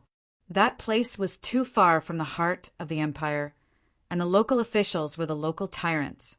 But in that kind of place, even the local tyrants were very poor. When there was an opportunity to ask the court for money and grain, they would always report when there was no disaster and report when there was a big disaster. Furthermore, they did not have to worry about the court sending people from thousands of li away to investigate. Now that he had arrived in Yanzhou, Governor Xie still did this out of habit. As a result, when the petition was submitted to the court, a large sum of money and grain was indeed allocated. At that time, Wu Zetian was busy purging her political enemies. Zhou Xing and Lai Junqin spent all day trying to figure out the emperor's intentions and framing the ministers. The prime ministers did not even warm up their positions before they were sent to prison. The situation in the capital was very serious. Who had the time to care about Yanzhou, which was located in the northwest? In the end, Governor Xie only symbolically distributed some relief rice. Most of the relief supplies were swallowed up by him. Xie Yubin tasted the sweetness. There was no disaster the next year, and he reported it without delay. Just like that, he intercepted the taxes paid by the people to the court, and he also intercepted the relief money and grain allocated by the court. His superiors were greedy for the court's money, and his subordinates were greedy for the local areas. In a short period of time, he was very fat. The governance of the outlying areas was already very poor, and the governance of the northwest was not much better than that of the southern borders. The local officials in Yanzhou rarely had noble characters. They were originally intimidated by the law, and they were only petty thieves. When they saw that the governor was even more daring than the heavenly dog, what did they have to fear? Governor Xie also knew that in order to maintain this kind of situation, he needed his subordinates to fall into the mire, and he never thought of monopolizing it. In a short period of time, all the local officials in Yenzhou became part of this corruption net. Even if there were some officials with a conscience who wanted to stay clean, in the end, they had no choice but to succumb to the corrupt officials. If others were greedy and you weren't, who would feel at ease working with you? How could the emperor recognize a low-level official like you? Promotions and promotions were all based on the evaluation and recommendation of your superiors. If you wanted to stay clean, you would be ostracized and criticized by everyone from top to bottom. In the end, there were no officials in Yenzhou who were not corrupt. Everyone protected each other. Without a strong external force, it was impossible to expose this dark curtain.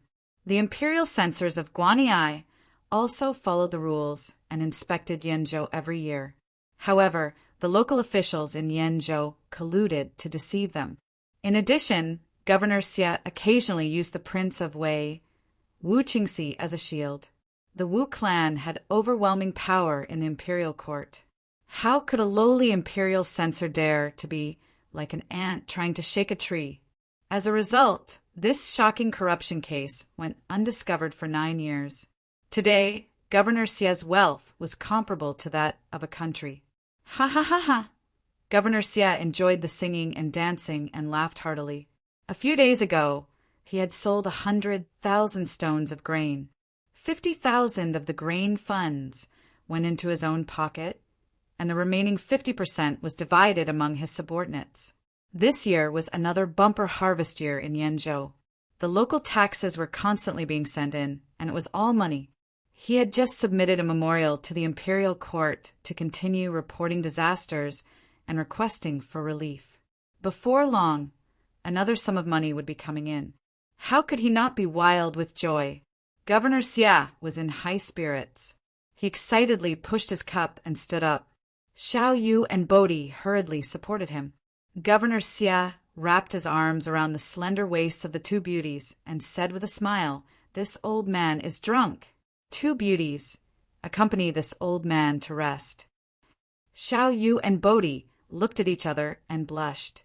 This Xie Taisho liked beautiful women and also liked catamites. Sometimes when it was dark, he would ask his catamites to fool around with his beloved concubines in order to boost his elegant mood. That muddled account in the Taisho's mansion would never be cleared. The beauties sitting on both sides stood up and were about to respectfully send off the governor when the mansion's steward suddenly walked in and whispered something in Governor Xie's ear. Governor Xie was startled.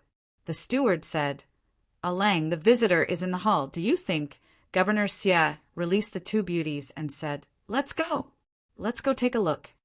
In the provincial governor's hall, Yang Fan was dressed in black and was sitting upright. Looking at his attire, he looked like a low-ranking official in some yamen. Governor Xie hurriedly rinsed his mouth, changed his official attire, and came out from the back of the hall. As soon as Yang Fan saw him, he immediately stood up and cupped his fists in salute, saying, "Fengqin's supervisor, Beta Persei, pays his respects to Governor." Governor Xie had heard people say that the current empress had recruited a group of beautiful young men to fill the back palace, and even set up an inner court yamen for them called the Fengqin supervisor. Now that he saw Yang Fan in high spirits, with an imposing appearance, bright eyes, white teeth, and extraordinary handsomeness, he thought, sure enough, he came from the Fengqin supervisor. But this Fengqin supervisor is a yamen of the palace. Why did he come to my place? Governor Xie was still in a state of bewilderment when Yang Fan solemnly said, "The emperor has issued an edict." Xie Yubin was startled. He hurriedly took 2 steps forward and cupped his fists. In a deep voice, he said, "Subject Xie Yubin awaits the edict." Yang Fan took out a roll of yellow silk from his sleeve and recited it in cadence. Xie Yubin pricked up his ears to listen. Turned out the emperor had ordered the Fengqin supervisor to patrol the world on behalf of the saints and to invite the local elders to a banquet to express the emperor's kindness. By now Deputy Minister Fengqian Zhang Changzong had already arrived in Danzhou. His next stop was Yanzhou, so Governor Xie had to make early preparations. As soon as Xie Yubin heard it was about this matter, he could not help but inwardly let out a sigh of relief. Receiving the imperial edict, he unfolded it and read it carefully. Because he had been reporting about natural disasters every year he received the imperial edict. This time he did not need to examine the seal. He could tell whether this imperial edict was real or fake. After confirming that there was no mistake, Governor Xie placed the imperial edict on the official table and invited Yang Fan to take a seat. He politely asked, "The angel has worked hard to travel from afar. I wonder why His Majesty is sending an imperial envoy to visit the elders from all over the world." Yang Fan said, "The Son of Heaven is doing this first to enlighten the world, to advocate the virtue of respecting the elderly, second, to carry forward the benevolent legacy of our ancestors. Third, the elders from all over the world are the revered elders of their respective regions. The saints hope that through the elders from all over the world, the Emperor will convey the Son of Heaven's concern for the common people from all over the world. Originally, His Majesty held a banquet of the 1,000 old men in the capital, but that time the elders who participated were all from the capital and the suburbs. This time, originally, His Majesty wanted to order the local government officials to escort the elders to the capital and hold a banquet of the 1,000 old men, but he was worried that it would be a long and arduous journey. The elders are getting on in years. If something bad happened to them, it would be unavoidably disappointing His Majesty's benevolent heart. Therefore, he sent the imperial envoy to appease them." Xie Yubin clapped his hands and sighed, repeatedly praising the kindness. Yang Fan smiled and said, "Zhang Fengqian will arrive in Yanzhou in about 5 days. I wonder if Governor Xie has enough time to summon the elders from all over the world." Chapter 9:13. Xie Yubin smiled and said, there's still time. I will immediately send people to inform the various prefectures, counties, and villages. The local authorities will provide carriages and horses to escort the elders to Yanzhou to receive the Emperor's great kindness. In 5 days' time, as long as the people from the furthest places in this prefecture pick up their pace, they should be able to arrive. Yang Fan smiled and nodded. The two exchanged a few more words before Yang Fan revealed a tired expression and bade farewell to the governor. Xie Yubin immediately summoned a family member and told him to escort Beta Persei to the prefectures and to settle him down. As soon as Yang Fan left, Xie Yubin summoned 2 external stewards and instructed them one by one. "You go and immediately disperse all the merchants in the western part of the city and order them to leave the city immediately. They are not allowed to return to Yanzhou for the next half a month. Also inform the shops in this city. All the eyesores have to disappear, just like the last time Imperial Censor Cheng did his inspection." The steward promptly withdrew. Xie Yubin then said to the second steward, "Immediately send someone to invite Liu Bi-che, Chief Censor Yi, Major Lin, the 6 prefectures' military adjutant, the Minister of Revenue, and the other officials to the residence to see me. Tell them I have important matters to discuss." After saying that, Governor Xie turned to Steward Li Yan, who had just arrived at the inner residence to report, and said, "Prepare a gift. This Beta Persei from Fengqian Jian has already checked into the inn. Prepare a generous gift and send a woman to serve him. This will save him from wandering around the city for the next 5 days and spoil my plans." Steward Li hesitated and said, "Ah Lang, I heard that all the men in Fengqian Jian are the Empress' male concubines.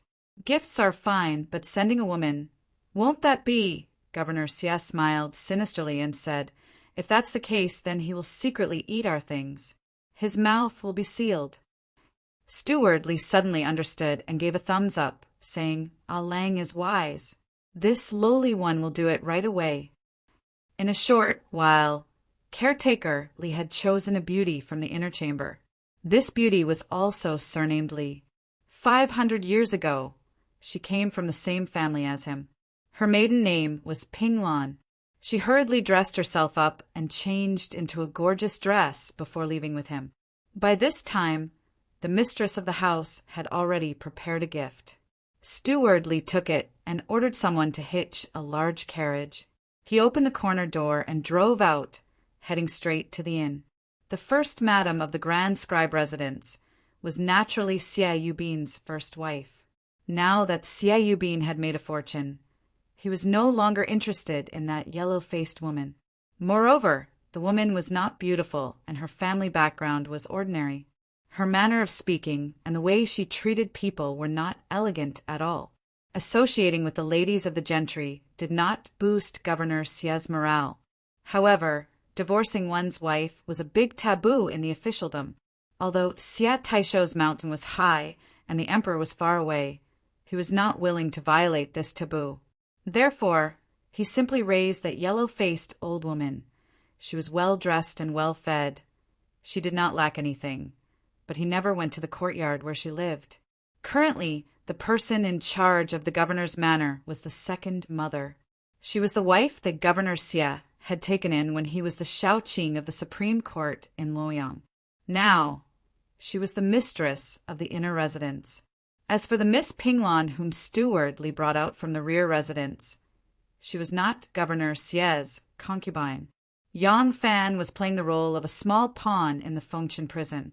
This kind of Sesame and Mungbin official, if he did not have such a dazzling palace insignia, Governor Xie would not even look him in the eye. Even so, there was no reason for a governor to use his concubine to serve him. In the governor's mansion, there was a group of dancers and musicians. Sometimes, when Governor Xie was in the mood, he would choose from among them to serve him. But these kinds of women had no status, and Governor Xie would not consider them his women. Sometimes, when he was drunk with the chief emissary and the others, they would sleep in the guest room of the governor's mansion, and Governor Xie would choose from among these dancers and musicians to serve him. Since the spring and autumn and warring states periods, this had always been the custom of many rich and influential families. Less than half an hour after Steward Li led Miss Ping Lan away from the corner gate, Lu Bi-che, Yi Zhangshi, Major Lin, the record adjunct officer, Sitsang Si Hui Si Tian, and the other meritorious officials arrived at the prefectural guard mansion. This prefecture's chief emissary was called Lu Jinrong, and he was the second most influential person in the Yenzhou prefecture. His official position was only inferior to Governor Xie, and he was mainly in charge of this prefecture's judicial affairs. This prefecture's chief emissary was Yi Luiyu, who had the Longxizli clan background and was now under the command of the hidden sect. He was mainly in charge of this prefecture's civil affairs. There was also Chief Emissary Lin Bing, who was in charge of this prefecture's military affairs and military tributes. He was in charge of the daily affairs of the group training on behalf of the governor and was ranked below Chief Emissary and Chief Emissary. There was also the military secretary, Li Qinshan, who was in charge of all the merit officials. Finally, there were the three merit officials that Governor Xie had specially summoned, the Treasury Secretary, the Treasury Secretary, and the Treasury Secretary. When everyone heard this, Governor Xie explained the situation to them and exhorted. The imperial envoy is here to console the elders. However, they are from the capital city after all, and we must not be careless. If they see anything, it will inevitably be a source of trouble. Everyone must treat this with caution. Everyone hurriedly acknowledged. Governor Xie then said to Treasury Secretary and Treasury Secretary, Zhang Changzong is here to console the elders on behalf of the emperor. This isn't his responsibility, but just in case, all of you have to handle things properly. You must distinguish between public and private matters. The two of them understood and knew that this was the governor's reminder. They had to find another place to store the embezzled rations and must never place them in the official storehouse. If Zhang Changzong really had another mission and went over to take a look, it would be bad if he found out that the official storehouse was full of rations. Governor Xie said to Chief Emissary, Chief Emissary here, quickly send out 2 official documents. One is to order the various prefectures, counties, and villages to send the elders to Yenzhou. Chief Emissary Qiao, your assistant chief emissary. If there are any troublemakers who can't control their mouths, report that they can't come due to illness. Don't let them come. If they come, give them a warning. Tell them to say what they should say and not to speak carelessly about what they shouldn't. Chief Emissary Qiao hurriedly nodded. Governor Xie then said, Chief Emissary, send out another official document. Tell the various prefectures to stop sending the taxes and rations to the capital. Say that the capital is receiving the imperial envoy and has no time to deal with it. Wait until the imperial envoy has been sent off before we talk about it. Chief Emissary Ye's brows were slightly furrowed and he felt slightly uneasy. Hearing Governor Xie's words, he hurriedly nodded in agreement. As a member of the hidden sect, he was aware of the things that had happened in Taiyuan Prefecture, Dan Prefecture, and Feng Prefecture. Thus, when he heard that an imperial envoy had come to Yenzhou, Chief Emissary Yi was immediately on guard. However, Taiyuan, Dan Prefecture, and Feng Prefecture had regular storehouses, but Yenzhou didn't. Logically, it was impossible for Xianzong to notice this place. Moreover, the Empress had hosted a banquet of the 1,000 elders a few years ago. She was getting older, and it wasn't strange for her to suddenly have an idea to comfort the elders of the world and promote the concept of respecting the elderly. When he thought of this, Chief Emissary Ye's heart gradually calmed down. Actually, there was another reason why he was able to get rid of the doubts in his heart so quickly. That was, even if his suspicions were true, it wouldn't help the situation.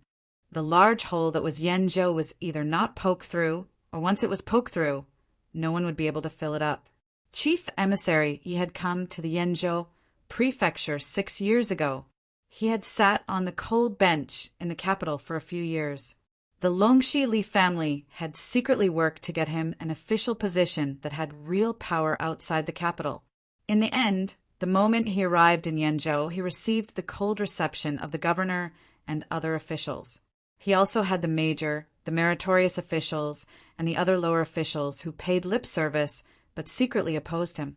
Chief Emissary, he had become an official that was suspended in midair. He had done nothing for more than half a year before he gradually realized that there was a reason why everyone in the officialdom of Yenzhou had banded together to ostracize him. If Chief Emissary you wanted to obtain everyone's approval and truly grasp power, he could only do his best to blend in.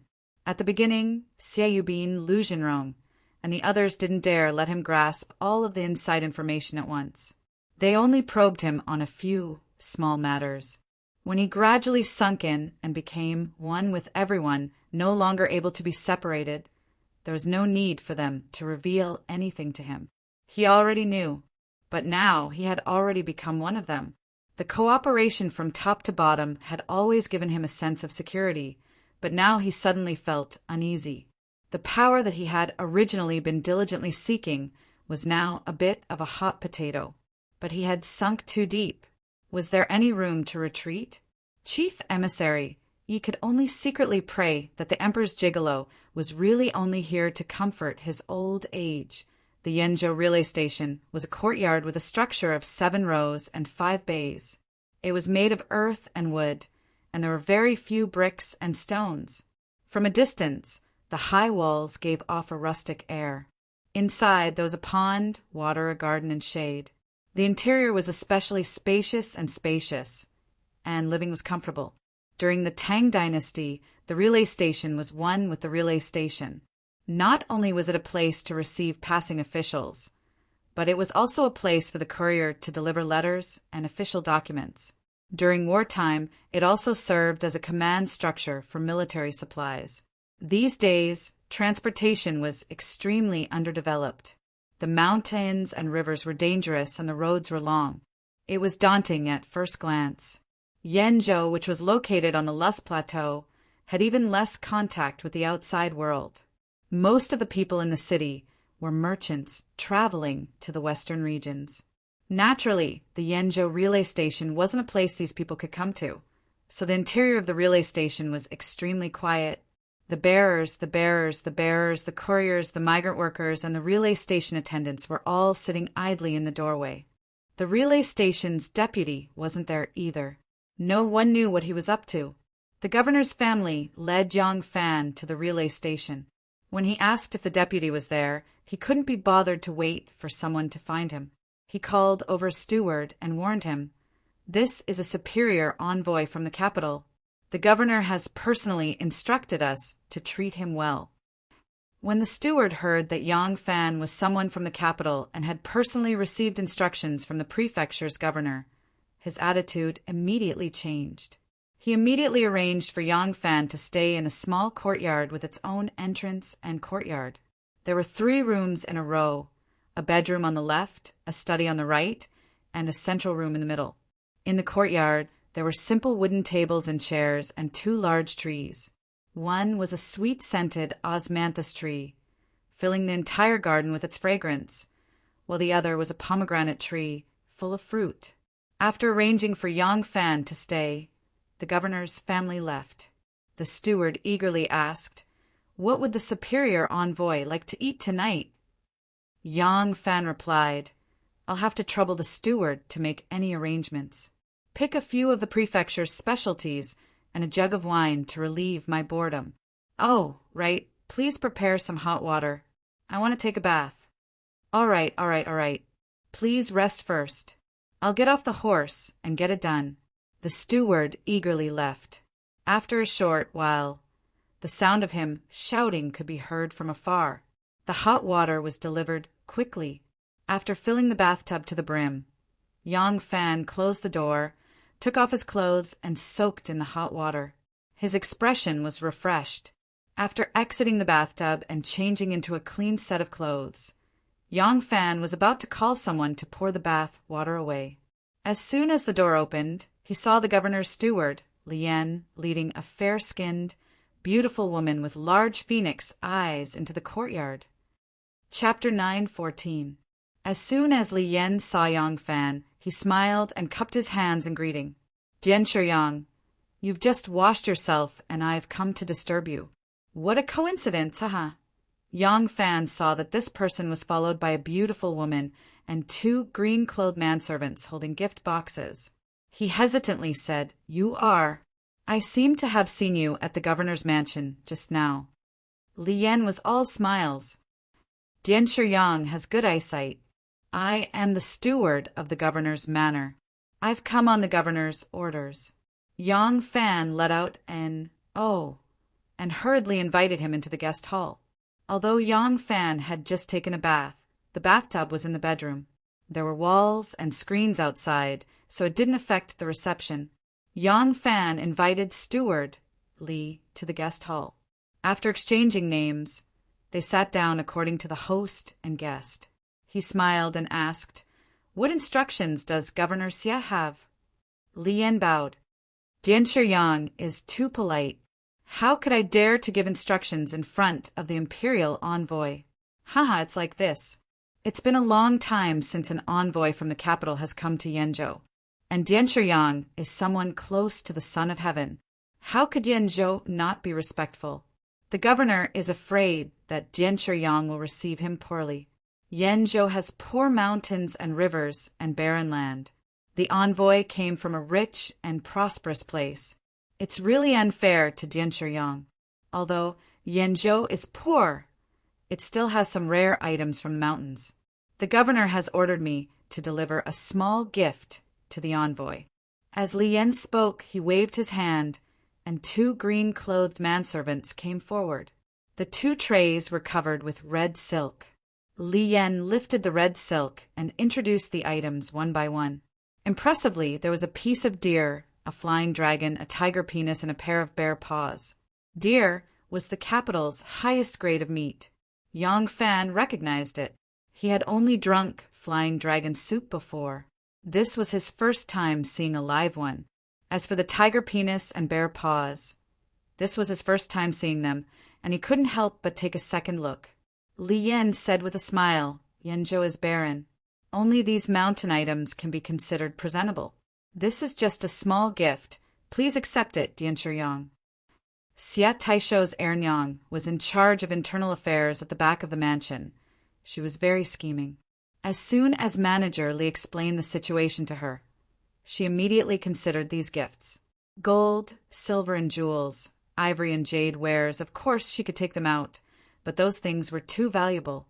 It was all right to give them to Zhang Changzong, but to give them to a lowly Feng Qin Jiandianshi, it would be making a mountain out of a molehill. Moreover, they kept on saying that Yenzhou was barren and needed the imperial court's relief every year. Although it was not strange for them to be overly polite, if they really sent some gold, silver, and jewels, it would give other people something to use against them. No matter how rare it was still a wild animal. It had nothing to do with whether Yenzhou was rich or poor. How could it be liked by a high-ranking official in the capital? Yang Fan promptly got up and declined, saying, this gift is really too valuable. I am only a lowly Fengqin Jiandianshi. How could I deserve such a generous gift from the prefecture chief? I appreciate the prefecture chief's great kindness and righteousness, but I will have to ask Manager Li to take these things back. Li Yan laughed heartily and said, Dianshi Yang, you are too polite. The prefecture chief is only doing his duty as a host. These are all mountain items. What's so valuable about them? If Dianshi Yang does not accept them, then I will be put in a difficult position. If the Li brings these things back untouched, won't the prefecture chief reprimand me? As Li Yan said this, he pointed to the beautiful, white-skinned woman and said, This woman is a dancer from the prefecture chief's residence. She is from Yinzhou Miji, where Jiao Chan came from. This Yenzhou is desolate, and there are no good places to go. The prefecture chief sent this beautiful woman to accompany Dianshi Yang in bed and travel to relieve his loneliness. Yang Fan was startled. This time, his refusal was even more resolute. Yang Fan repeatedly waved his hands and said, That won't do, that won't do. This is even more unacceptable. Manager Li, please don't. Before Yang Fan could finish speaking, Li Yan had already stood up and cupped his hands toward him with a smile. He said, Dianshi Yang has had a hard journey. Now that you have just arrived in Yenzhou, your body must be tired. I won't disturb you any longer. Pinglan, for the next few days, Dianshi Yang will be in Yenzhou. You must take good care of his daily meals. Ha ha ha, Dianshi Yang, I will take my leave. Manager Li, you mustn't. Li Yan broke into a run and left. Yang Fan quickly chased after him. He rushed to the door and pulled Li Yan back. Just as he was about to decline again, a middle-aged man wearing a courier's uniform suddenly appeared at the door. He nodded and bowed and said, Dianshi Yang, today there is someone who claims to be your companion. He has specially come to look for you. Before he finished speaking, he saw a handsome young master wearing a green robe, a leather belt around his waist, and a scarf hat on his head. He had red lips and white teeth, and he walked in with quick steps.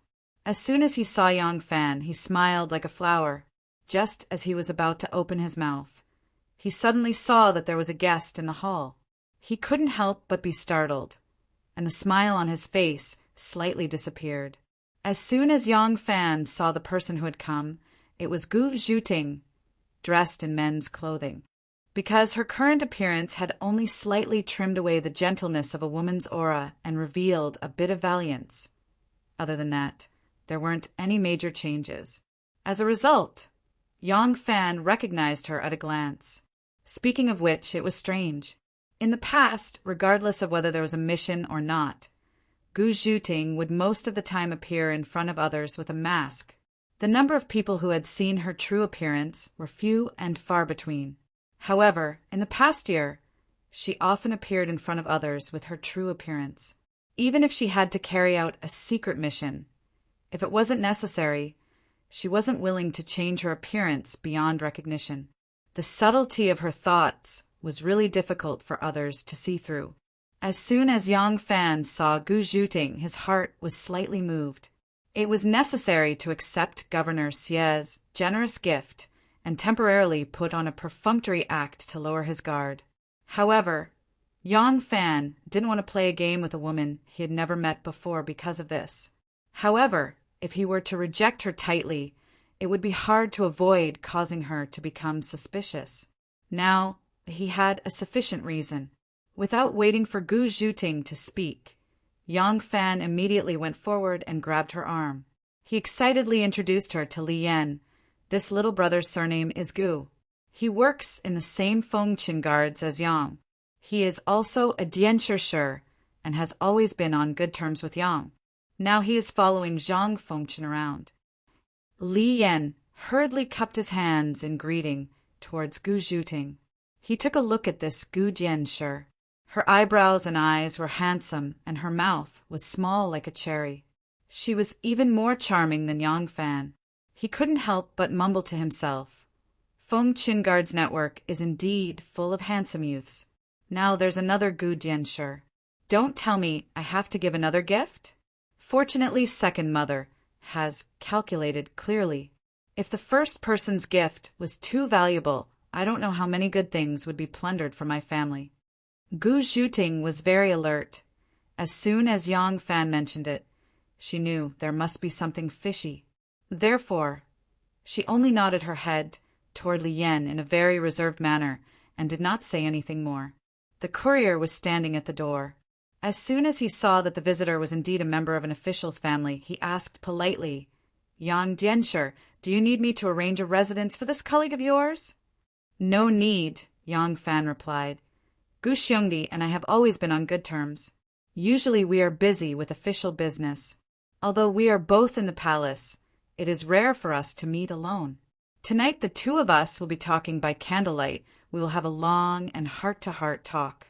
Just send an extra set of bedding to my room." The courier complied and withdrew.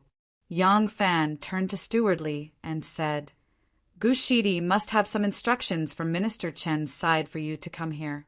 I won't keep Steward Li any longer." As he said that, he wrapped his arm around Gu Zhuting's slender waist. Gu Zhuting's youngest aunt has always been alone. She has never been this intimate with a man before. Although when they followed the Turkic army to attack the Khitans' camp, the two of them ate at the same table, slept in the same tent, and even hugged each other tightly in order to keep out the cold. But at that time they were wearing thick clothes, 2 layers of leather robes wrapped around their bodies.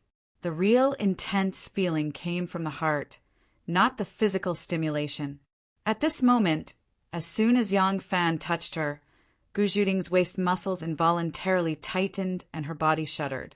Her pair of beautiful eyes widened as she glanced at Yang Fan in astonishment, but her body did not move an inch. While saying that, Yang Fan signaled Steward Li with his eyes, and also cast a glance at Miss Pinglan, whom Steward Li had brought in. Steward Li saw Yang Fan's big hand, which was wrapped around the handsome young man's waist, slid down and moved slightly on the ground. Immediately he was enlightened and hastily said, "All right, all right, all right. The two of you chat, the two of you chat." Steward Li hurriedly waved his hand toward Miss Pinglan and said, "Let's go. Let's not disturb the two Shangya's discussion of official business." Steward Li led Miss Pinglan out. Only after they were out of the courtyard did he stop and cast a glance behind him. Pinching his chin in puzzlement, he said, "Turns out this Yang Dianshi is the same as our Alang. He likes this kind of thing.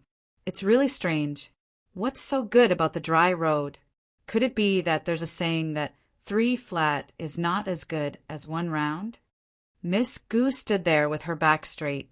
Yang Fan's hand only moved up and down slightly, but her whole body turned weak and her legs trembled. By the time Steward Li had led Miss Pinglan and the 2 servants out, Yang Fan withdrew his hand as fast as lightning. Only then did Gu Zhuting's face turn red. Gu Zhuting's face was completely red.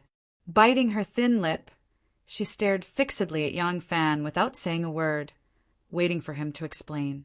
Yang Fan embarrassedly said, "That man just now is the steward of the provincial governor's mansion. He gave me several gifts, and even sent a woman to serve me. I was not sure how to refuse. Luckily you arrived, so if I have been rude, please don't blame me."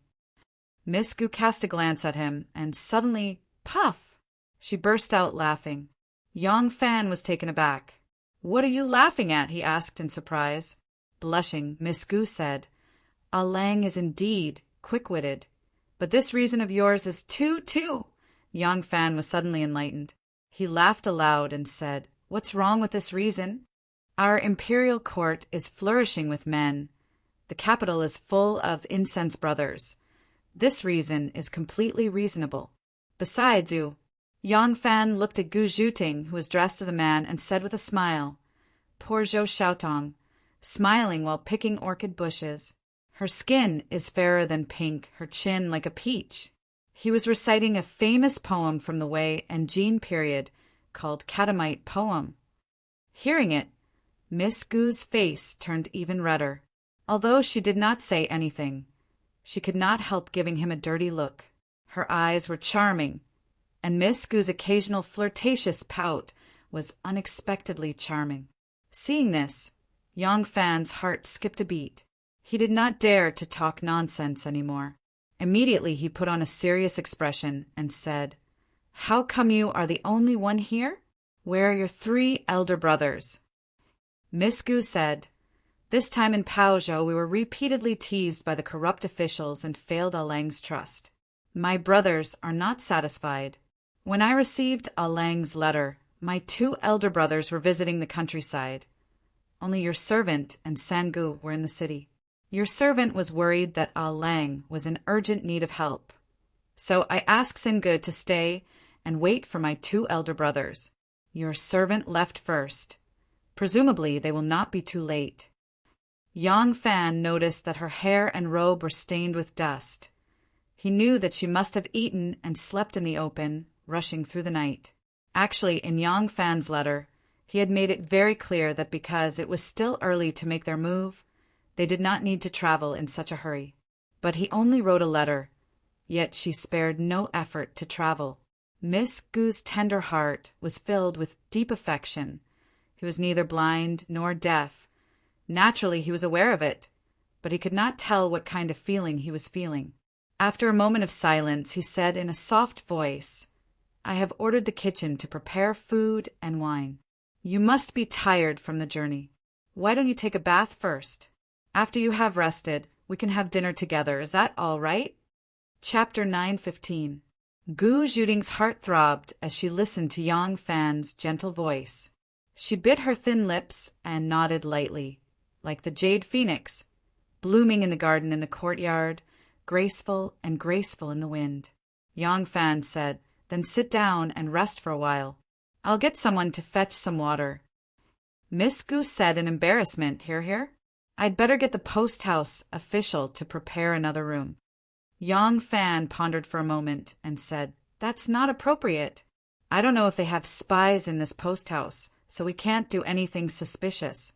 I've already said this in front of Stewardly. For safety's sake, you can stay here for the night." Seeing Miss Gu's uncomfortable expression, Yang Fan couldn't help but laugh. "What's there to be embarrassed about? We've slept on the same bed before, let alone in the same room." As soon as these words left his mouth, Yang Fan immediately realized that he had made a slip of the tongue and hurriedly explained, "Cough, cough. I mean, there's a bed in the study. I'll sleep over there tonight." Having said that, Yang Fan couldn't be bothered to look at Gu Zhuting's ripened, pomegranate-like complexion and hurriedly slipped out. Yang Fan found a post house and told him to find someone to clean the bathtub and change the hot water. Returning to the living room, he saw Gu Zhuting standing by the table with a bare paw in her hand. She asked, "Is this a bear paw?" Yang Fan said, "That's right. Haven't you seen it before?" Gu Zhuting pursed her lips into a smile and said, "I've only seen cooked ones, never raw ones. I heard that this thing is a delicacy. Why is it so ugly?" Yang Fan said with a smile, "Delicious things don't necessarily look good. When we return to Luoyang, I'll hire a famous chef to cook it properly and let you have a taste." Gu Zhuting smiled sweetly and said, "Ah Lang and Madam should taste it. This servant doesn't dare to break the rules." What's this?" Gu Zhuting picked up the purplish-red long tiger penis that looked like a skinned snake and asked curiously, "Is this a snake?"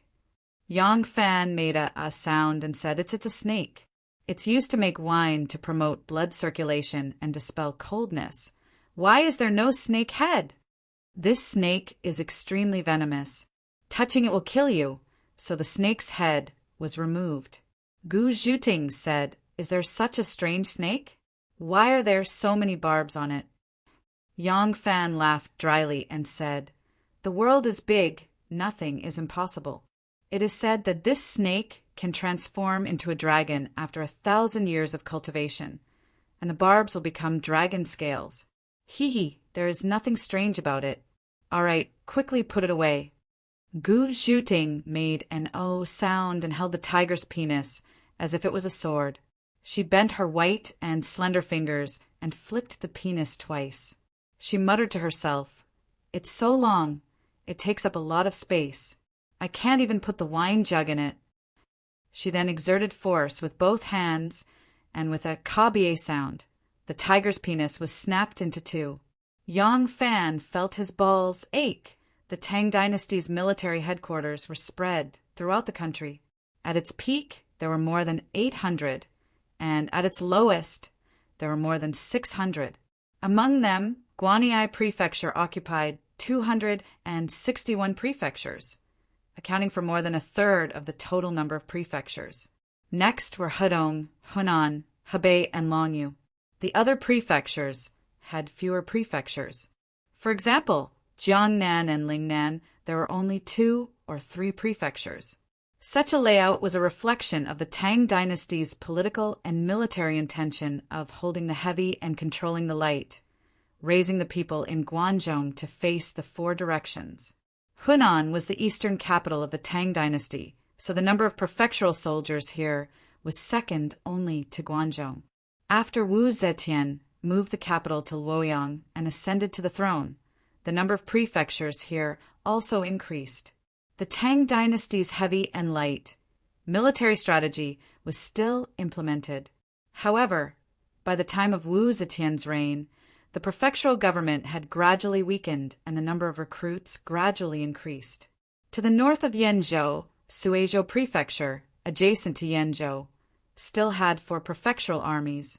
The prefectural army stationed in the prefectural capital of Suizhou was named after the prefectural army, Suizhou Prefectural Army. This subjugation prefecture was called the Superior Prefecture and had 1,200 guards under its command. The commandant of subjugation was called Shi Lai. Shi Lai was already in his early 60s. The old general had once fought in the north and south during the Gaozong dynasty and made great contributions to the expansion of the Tang dynasty's territory. Now that the prefectural army was declining, the old general would often drown his sorrows in alcohol. Although he still persisted in training the soldiers and teaching them offensive techniques, he was keenly aware that the combat strength of the current prefectural army was far from what it had been in the past. However, he had no other choice. The prefectural army system was a combination of soldiers and farmers, incorporating soldiers into farmers. Now, with the collapse of the equal field system, the foundation of the prefectural army was gradually disappearing. Moreover, the country had been at peace for a long time, and the combat strength of non-professional soldiers could not possibly maintain the military strength of soldiers when the world was in chaos and the 4 seas were in turmoil. What a pity! Shi Lai stroked his thigh, which was gradually loosening and no longer as strong and powerful as it had been in the past. Looking at the reflection in the cup and the white hair at his temples, he sighed and poured a mouthful of strong alcohol into his stomach. Reporting, Commandant, the provincial governor, is here. A soldier hurriedly ran into Shi Lai's commander's tent to report. Shi Lai stood up in surprise and exclaimed, Provincial governor? What is the provincial governor doing here? Shi Lai had worked in Suizhou for 20 years, rising step by step from general of the army to commandant of Zhichong. However, he had only seen the provincial governor a few times, and it was always at the provincial yamen. He had never seen the provincial governor come to the barracks. Although the provincial governor had the authority to control the troops of the prefecture, this authority was almost never used. Moreover, in the last 20 years, Shir Lai had only fought a few battles. There were a few times when the Turks invaded the east and the situation was tense. Shir Lai's troops had also been mobilized, but they had only been stationed at the border as a reserve army. There were naturally elites fighting the enemy at the front, and they hadn't even come face to face with the Turks. In his surprise, Shir Lai was just about to leave the commander's tent to welcome the provincial governor when the provincial governor of Suizhou, Yun Jinfan, dressed in official robes, walked in with a solemn expression. Behind him were several people dressed in either black or black. Shir Lai was greatly alarmed and hurriedly rose from his seat. Placing his hands on his hips, he saluted. Shir Lai pays his respects to the envoy.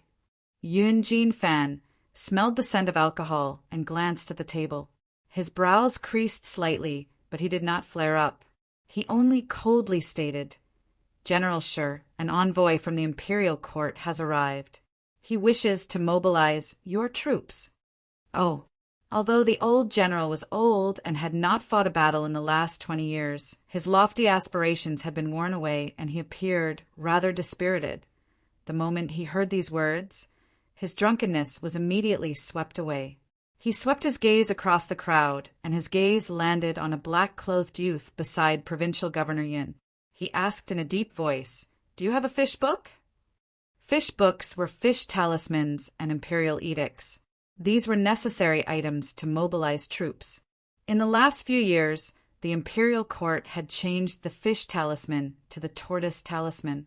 However, when the two were referred to together, the various regions still habitually referred to them as fish book. Provincial Governor Yin shook his hand and unfurled an imperial edict. He solemnly stated, The imperial edict issued to me by the imperial court is here. I have already verified it. There are no mistakes. After Provincial Governor Yin spoke, he turned his head to look at the black-clothed youth. The black-clothed youth understood and took a step forward. He held a golden tortoise talisman in his hand and said, The commander's talisman is here. According to the system of the imperial court, mobilizing troops required an imperial edict and a commander's talisman. The imperial edict would be verified by the provincial governor of the prefecture, while the commander's talisman would be verified by the general in charge of the troops. Only when both were verified could the troops be mobilized. When General Shir saw the tortoise talisman, 2 rays of light shot out from his eyes. Every day he had been guarding the barracks and had never fought a battle. To an old general who had spent his entire life on the battlefield, this was the most unbearable days. When he saw the commander's talisman, General Shir felt a wave of agitation in his heart. He could not suppress his excitement and shouted, Someone, take the commander's talisman. The military officer on duty had already heard the news and followed the commander's tent. When he heard the news, he shouted, Yes, sir. He turned around and left. In less than the time it took for an incense stick to burn, the military officer on duty, who was fully dressed in martial attire, hurriedly entered the commander's tent with a metal box in his hand under the escort of 4 fully armed guards. Shir Lai took out a key from his waist and opened the seal box. He took out the commander's talisman and placed it together with the commander's talisman held by the black-robed youth. General Shir immediately cupped his hands towards the black-robed youth and said, Commandant of the Sui Prefecture's Zhicheng, Shir Lai will follow your orders. The black-robed youth said, Thank you for your trouble, General. This matter is of great importance. In order not to leak out, I would like to ask General to gather all the troops under your command and travel with me. When we reach our destination, I will naturally inform you of what to do. When Shir Lai heard that this matter was so confidential, he was instead delighted. He hurriedly bowed and said, I will follow your orders. Please allow this general to gather the troops. The black-robed youth nodded in agreement. A moment later, a thick plume of smoke rose from the Sui Prefecture's Zhicheng barracks. The smoke was like a pillar, rolling upwards and not dispersing for a long time. This was the signal of the beacon. Different pillars of smoke had different uses. This lone pillar was to gather all the soldiers in the barracks. Li Yuanqiang was currently pulling a cart full of millet that was the size of a small mountain as he walked along a small country road. The muscles on his arms bulged out like several large lumps. His eldest son was 16 years old and was pushing the cart with all his might. His youngest son was also helping his older brother push the cart. However, he was only 7 years old and was at the age where he loved to play. From time to time, he would be attracted by something on the side of the road and run off for a while. "Son, after this year's harvest of the autumn grain, I will find a wife for you. What do you think of the second daughter of old Chen's family?" Li Yuanqiang clearly knew that his son was on good terms with the second daughter of the Qin family and had long since discussed with his wife that he would marry the second daughter of the Qin family as his daughter-in-law. Because this year's harvest of grain was good, he was in a good mood and still wanted to tease his son. The eldest son of the Li family had a bashful temperament. When his father said this, his little face turned bright red. Separated by the small mountain of millet, the eldest son of the Li family stuttered, "Son's son will listen to father's arrangements." Li Yuanqiang laughed. "You stinky brat, you don't take after your father at all. Look at your cowardly look. In the past, your father liked your mother, but your grandfather fell in love with the daughter of the Bai family who opened an oil workshop in the East Village. Your father—" Before Li Yuanqiang finished bragging to his son, he suddenly saw a billowing black smoke rising into the sky in the distance. He was stunned and immediately stopped the cart. The eldest son of the Li family walked around the back of the cart and wiped his sweat. "Father, are you tired?" Li Yuanqiang squinted at the thick smoke in the distance. His face became more and more serious. Suddenly he patted his thigh and said, "Son, you look after the cart. Father is going back to the village. Later, I will ask your mother and your second uncle to transport the grain." After saying this, he ran back to the village. In the village, Meng Zongjing was beating the bean pods with a flail rhythmically. The woman who brought him water with a clay jar suddenly felt that there was something strange in the sky. She put her hand on the awning and looked at it. She said strangely, "Where is the fire? There is such a big smoke. Is the house of the old rich man Lu in the southern manor on fire?" "Bada!" There was a sound beside her. The woman turned her head and saw Meng Zongjing running away. The woman shouted, "Husband, what are you doing?" Meng Zongjing shouted from afar, "The marshal is summoning the troops. If you are late, you will be beaten. You should harvest the crops. Be careful of the rain at night." Before he finished speaking, he had already disappeared from the edge of the field. Chapter 9:16. When Li Yuanqiang hurried out of his home, he was wearing a robe with a crotch missing, a leather belt around his waist, and a battle jacket over it. He wore a bridle on his head, a broadsword at his waist, and a bundle slung over his shoulder. Inside were rations, a waterskin, and a change of clothes. He was full of vigor, and from the embroidery on his robe, he was actually a platoon leader. Across from him, Meng Zong also happened to be coming out of his home. He was wearing the same military uniform as Li Yuanqiang, though his robe was unadorned. It seemed that he was just an ordinary soldier. The moment the two met, they did not say much. They gestured to each other and then hurried side by side in the direction of the Prefecture of Subjugation's main camp. Countless farmers working in the fields changed into their military uniforms and, like birds returning to their nests, hurried back to the barracks from all directions. The doors to the armory were already wide open, and the lightly equipped soldiers of the prefectural army rushed straight to the armory. From the places they were familiar with, they took their leather armor, metal maces, bows, arrows, and spears, and then they all rushed back to the drill ground. On the platform for the selection of generals, old General Shirlai, dressed in the radiant armor, sat boldly under the commander's flag. This set of radiant armor had been personally bestowed upon him by Blacktooth Great General Chang Ji when he had rendered a great service. Old General sure deeply cherished this set of armor, and whenever he had nothing to do, he would rub it with oil. The armor had been maintained extremely well. Under the sunlight, it glowed with a dazzling golden light, making it seem like a golden man sitting there. The only thing that was still moving was his eyes. He squinted his old eyes, occasionally glancing at the incense burner next to him. In the incense burner, one stick of incense had just burned to the end. The military officer on duty lit another stick of incense and inserted it into the burner. General sure gently closed his eyes and murmured in his heart, "Little bastards, today is the day the imperial court mobilizes their troops. The imperial envoy is here. If any of you dare to be late, that will be slapping my old face. Let's see who has the ability to do so." On the drill ground, square formations gradually took shape, brimming with killing intent. Similar scenes were playing out in other parts of Sui Prefecture, including Qing Prefecture, Dan Prefecture, and even Feng Prefecture. Yang Fan had been forced to deploy the police in a foreign land.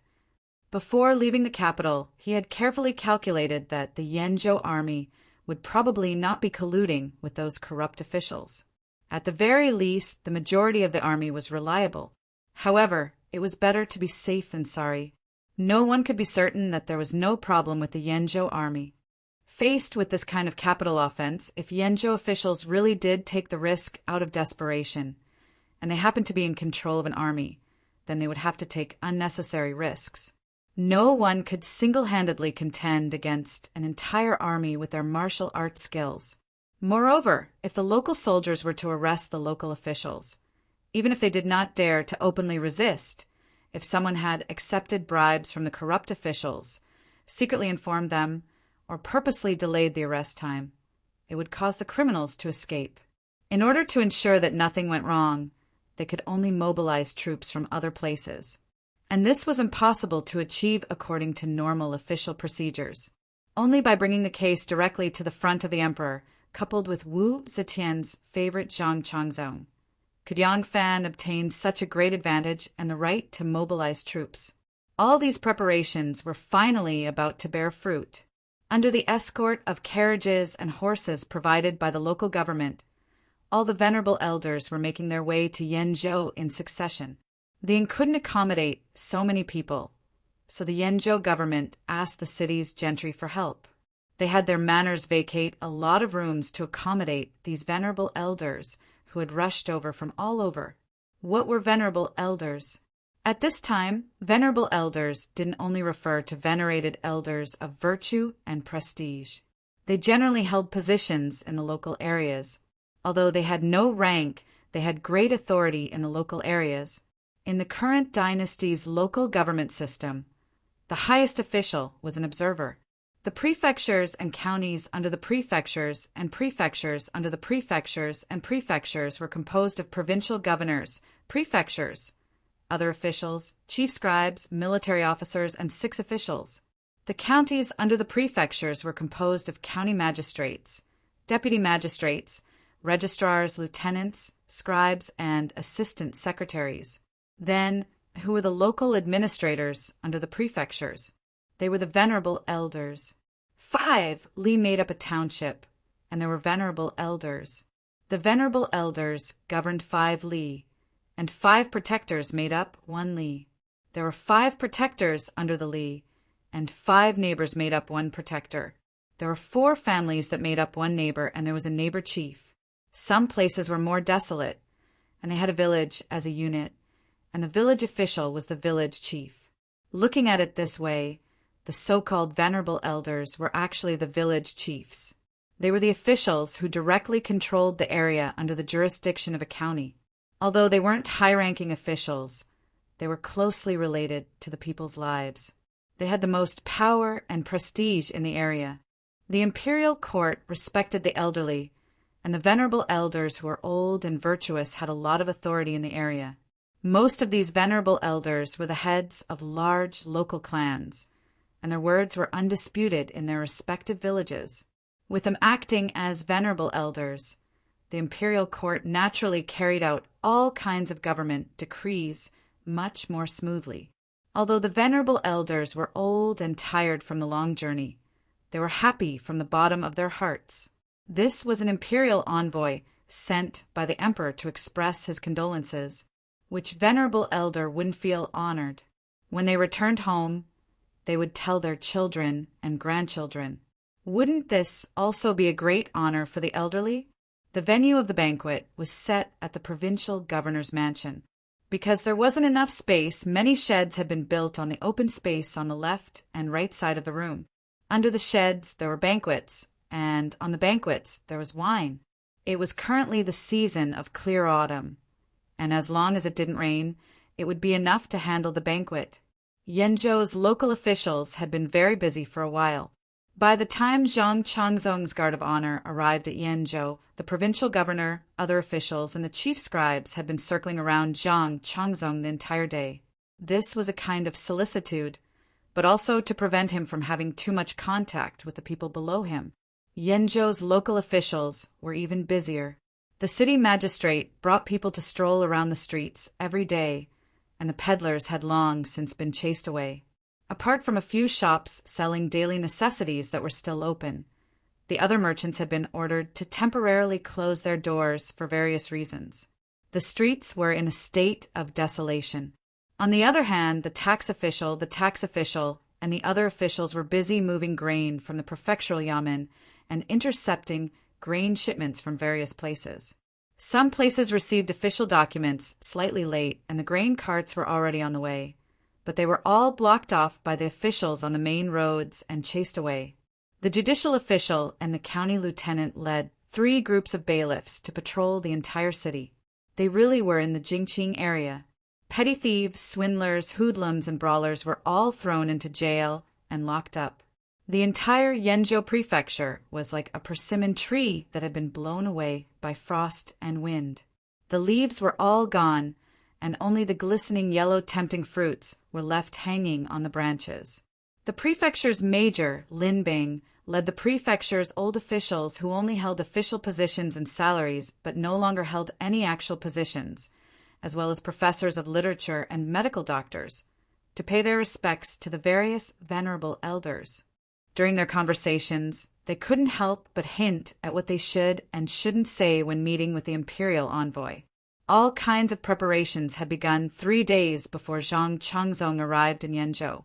When he arrived, they continued for another day. Governor Xie found the man who could look at the astronomical phenomena to check the weather and said that tomorrow would definitely be a fine day.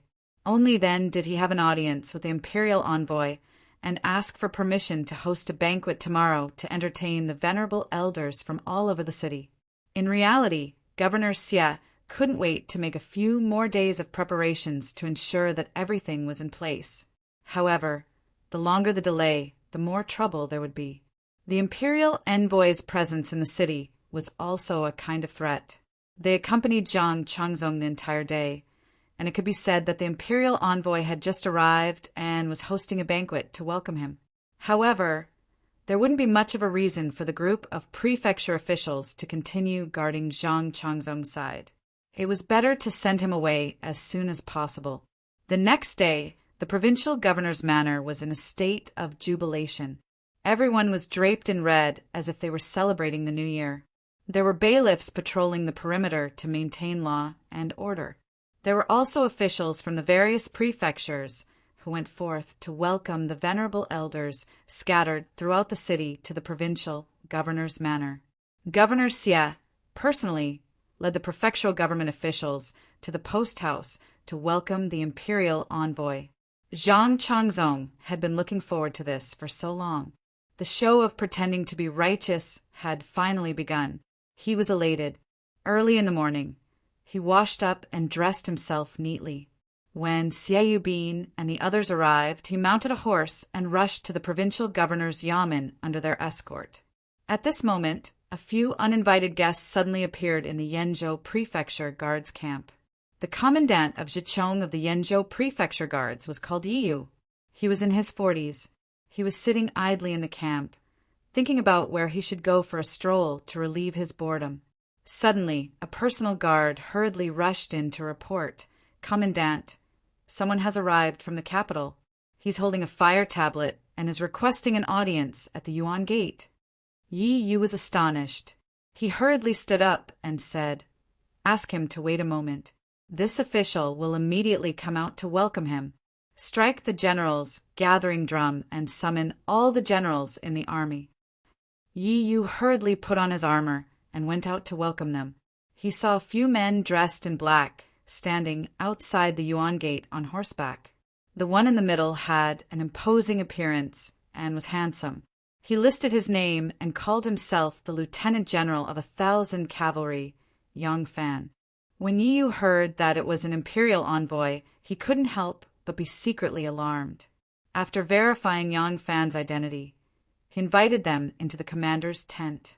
At this moment, the generals of Yenzhou's Jicheng office had already put on their armor and hurried to the commander's tent. Each and every one of them was clad in armor and carrying a saber. They stood solemnly on the spot, appearing to be brimming with killing intent. Yang Fan's gaze did not waver. He entered the commander's tent and went straight to the commander-in-chief's seat. Yi Yu was startled. He could only stand below the tent, cupping his hands and asking, "What errands does General have for me?" Yang Fan sat upright on the commander-in-chief's seat and said in a deep voice, "Does General know that Zhang Fengqian has come to Yenzhou by imperial edict to pacify the old people of the 4 villages?" Yi Yu nodded blankly. This lowly general is in the army and has limited knowledge of government affairs. However, this lowly general has heard of Zhang Fengqian's arrival in Yenzhou. Yang Fan said, "Very good. Zhang Fengqian has come to Yenzhou, this time to handle another serious case. This general has come here on Zhang Fengqian's orders. From now on, the Yenzhou guards are to close their gates and bide their time. Without the imperial court's military edict, they are not to make any moves." Yi Yu's eyes narrowed slightly. He slowly straightened his back and said in a deep voice, "Please present the turtle seal of error." Yang Fan waved his hand, and a young man in a black robe came forward to present the imperial edict and the turtle seal. Yi Yu called for someone to bring the turtle seal from the camp and examine it. He stared at Yang Fan and said, "This general cannot examine the imperial edict. It must be verified by the provincial governor of this prefecture." Yang Fan smiled slightly, "But the one we are arresting is the provincial governor. How can it be verified?" Yi Yu's expression suddenly changed. He said, "If that's the case, it can be verified by someone else." Yang Fan said, "Someone else is also among them." Yi Yu was startled. He stammered, Then it can be done by the chief." Yang Fan glanced at him and sighed. "The Yenzhou prefecture has already been cooked in one scoop. General Yi, right now I am not asking you to mobilize your troops.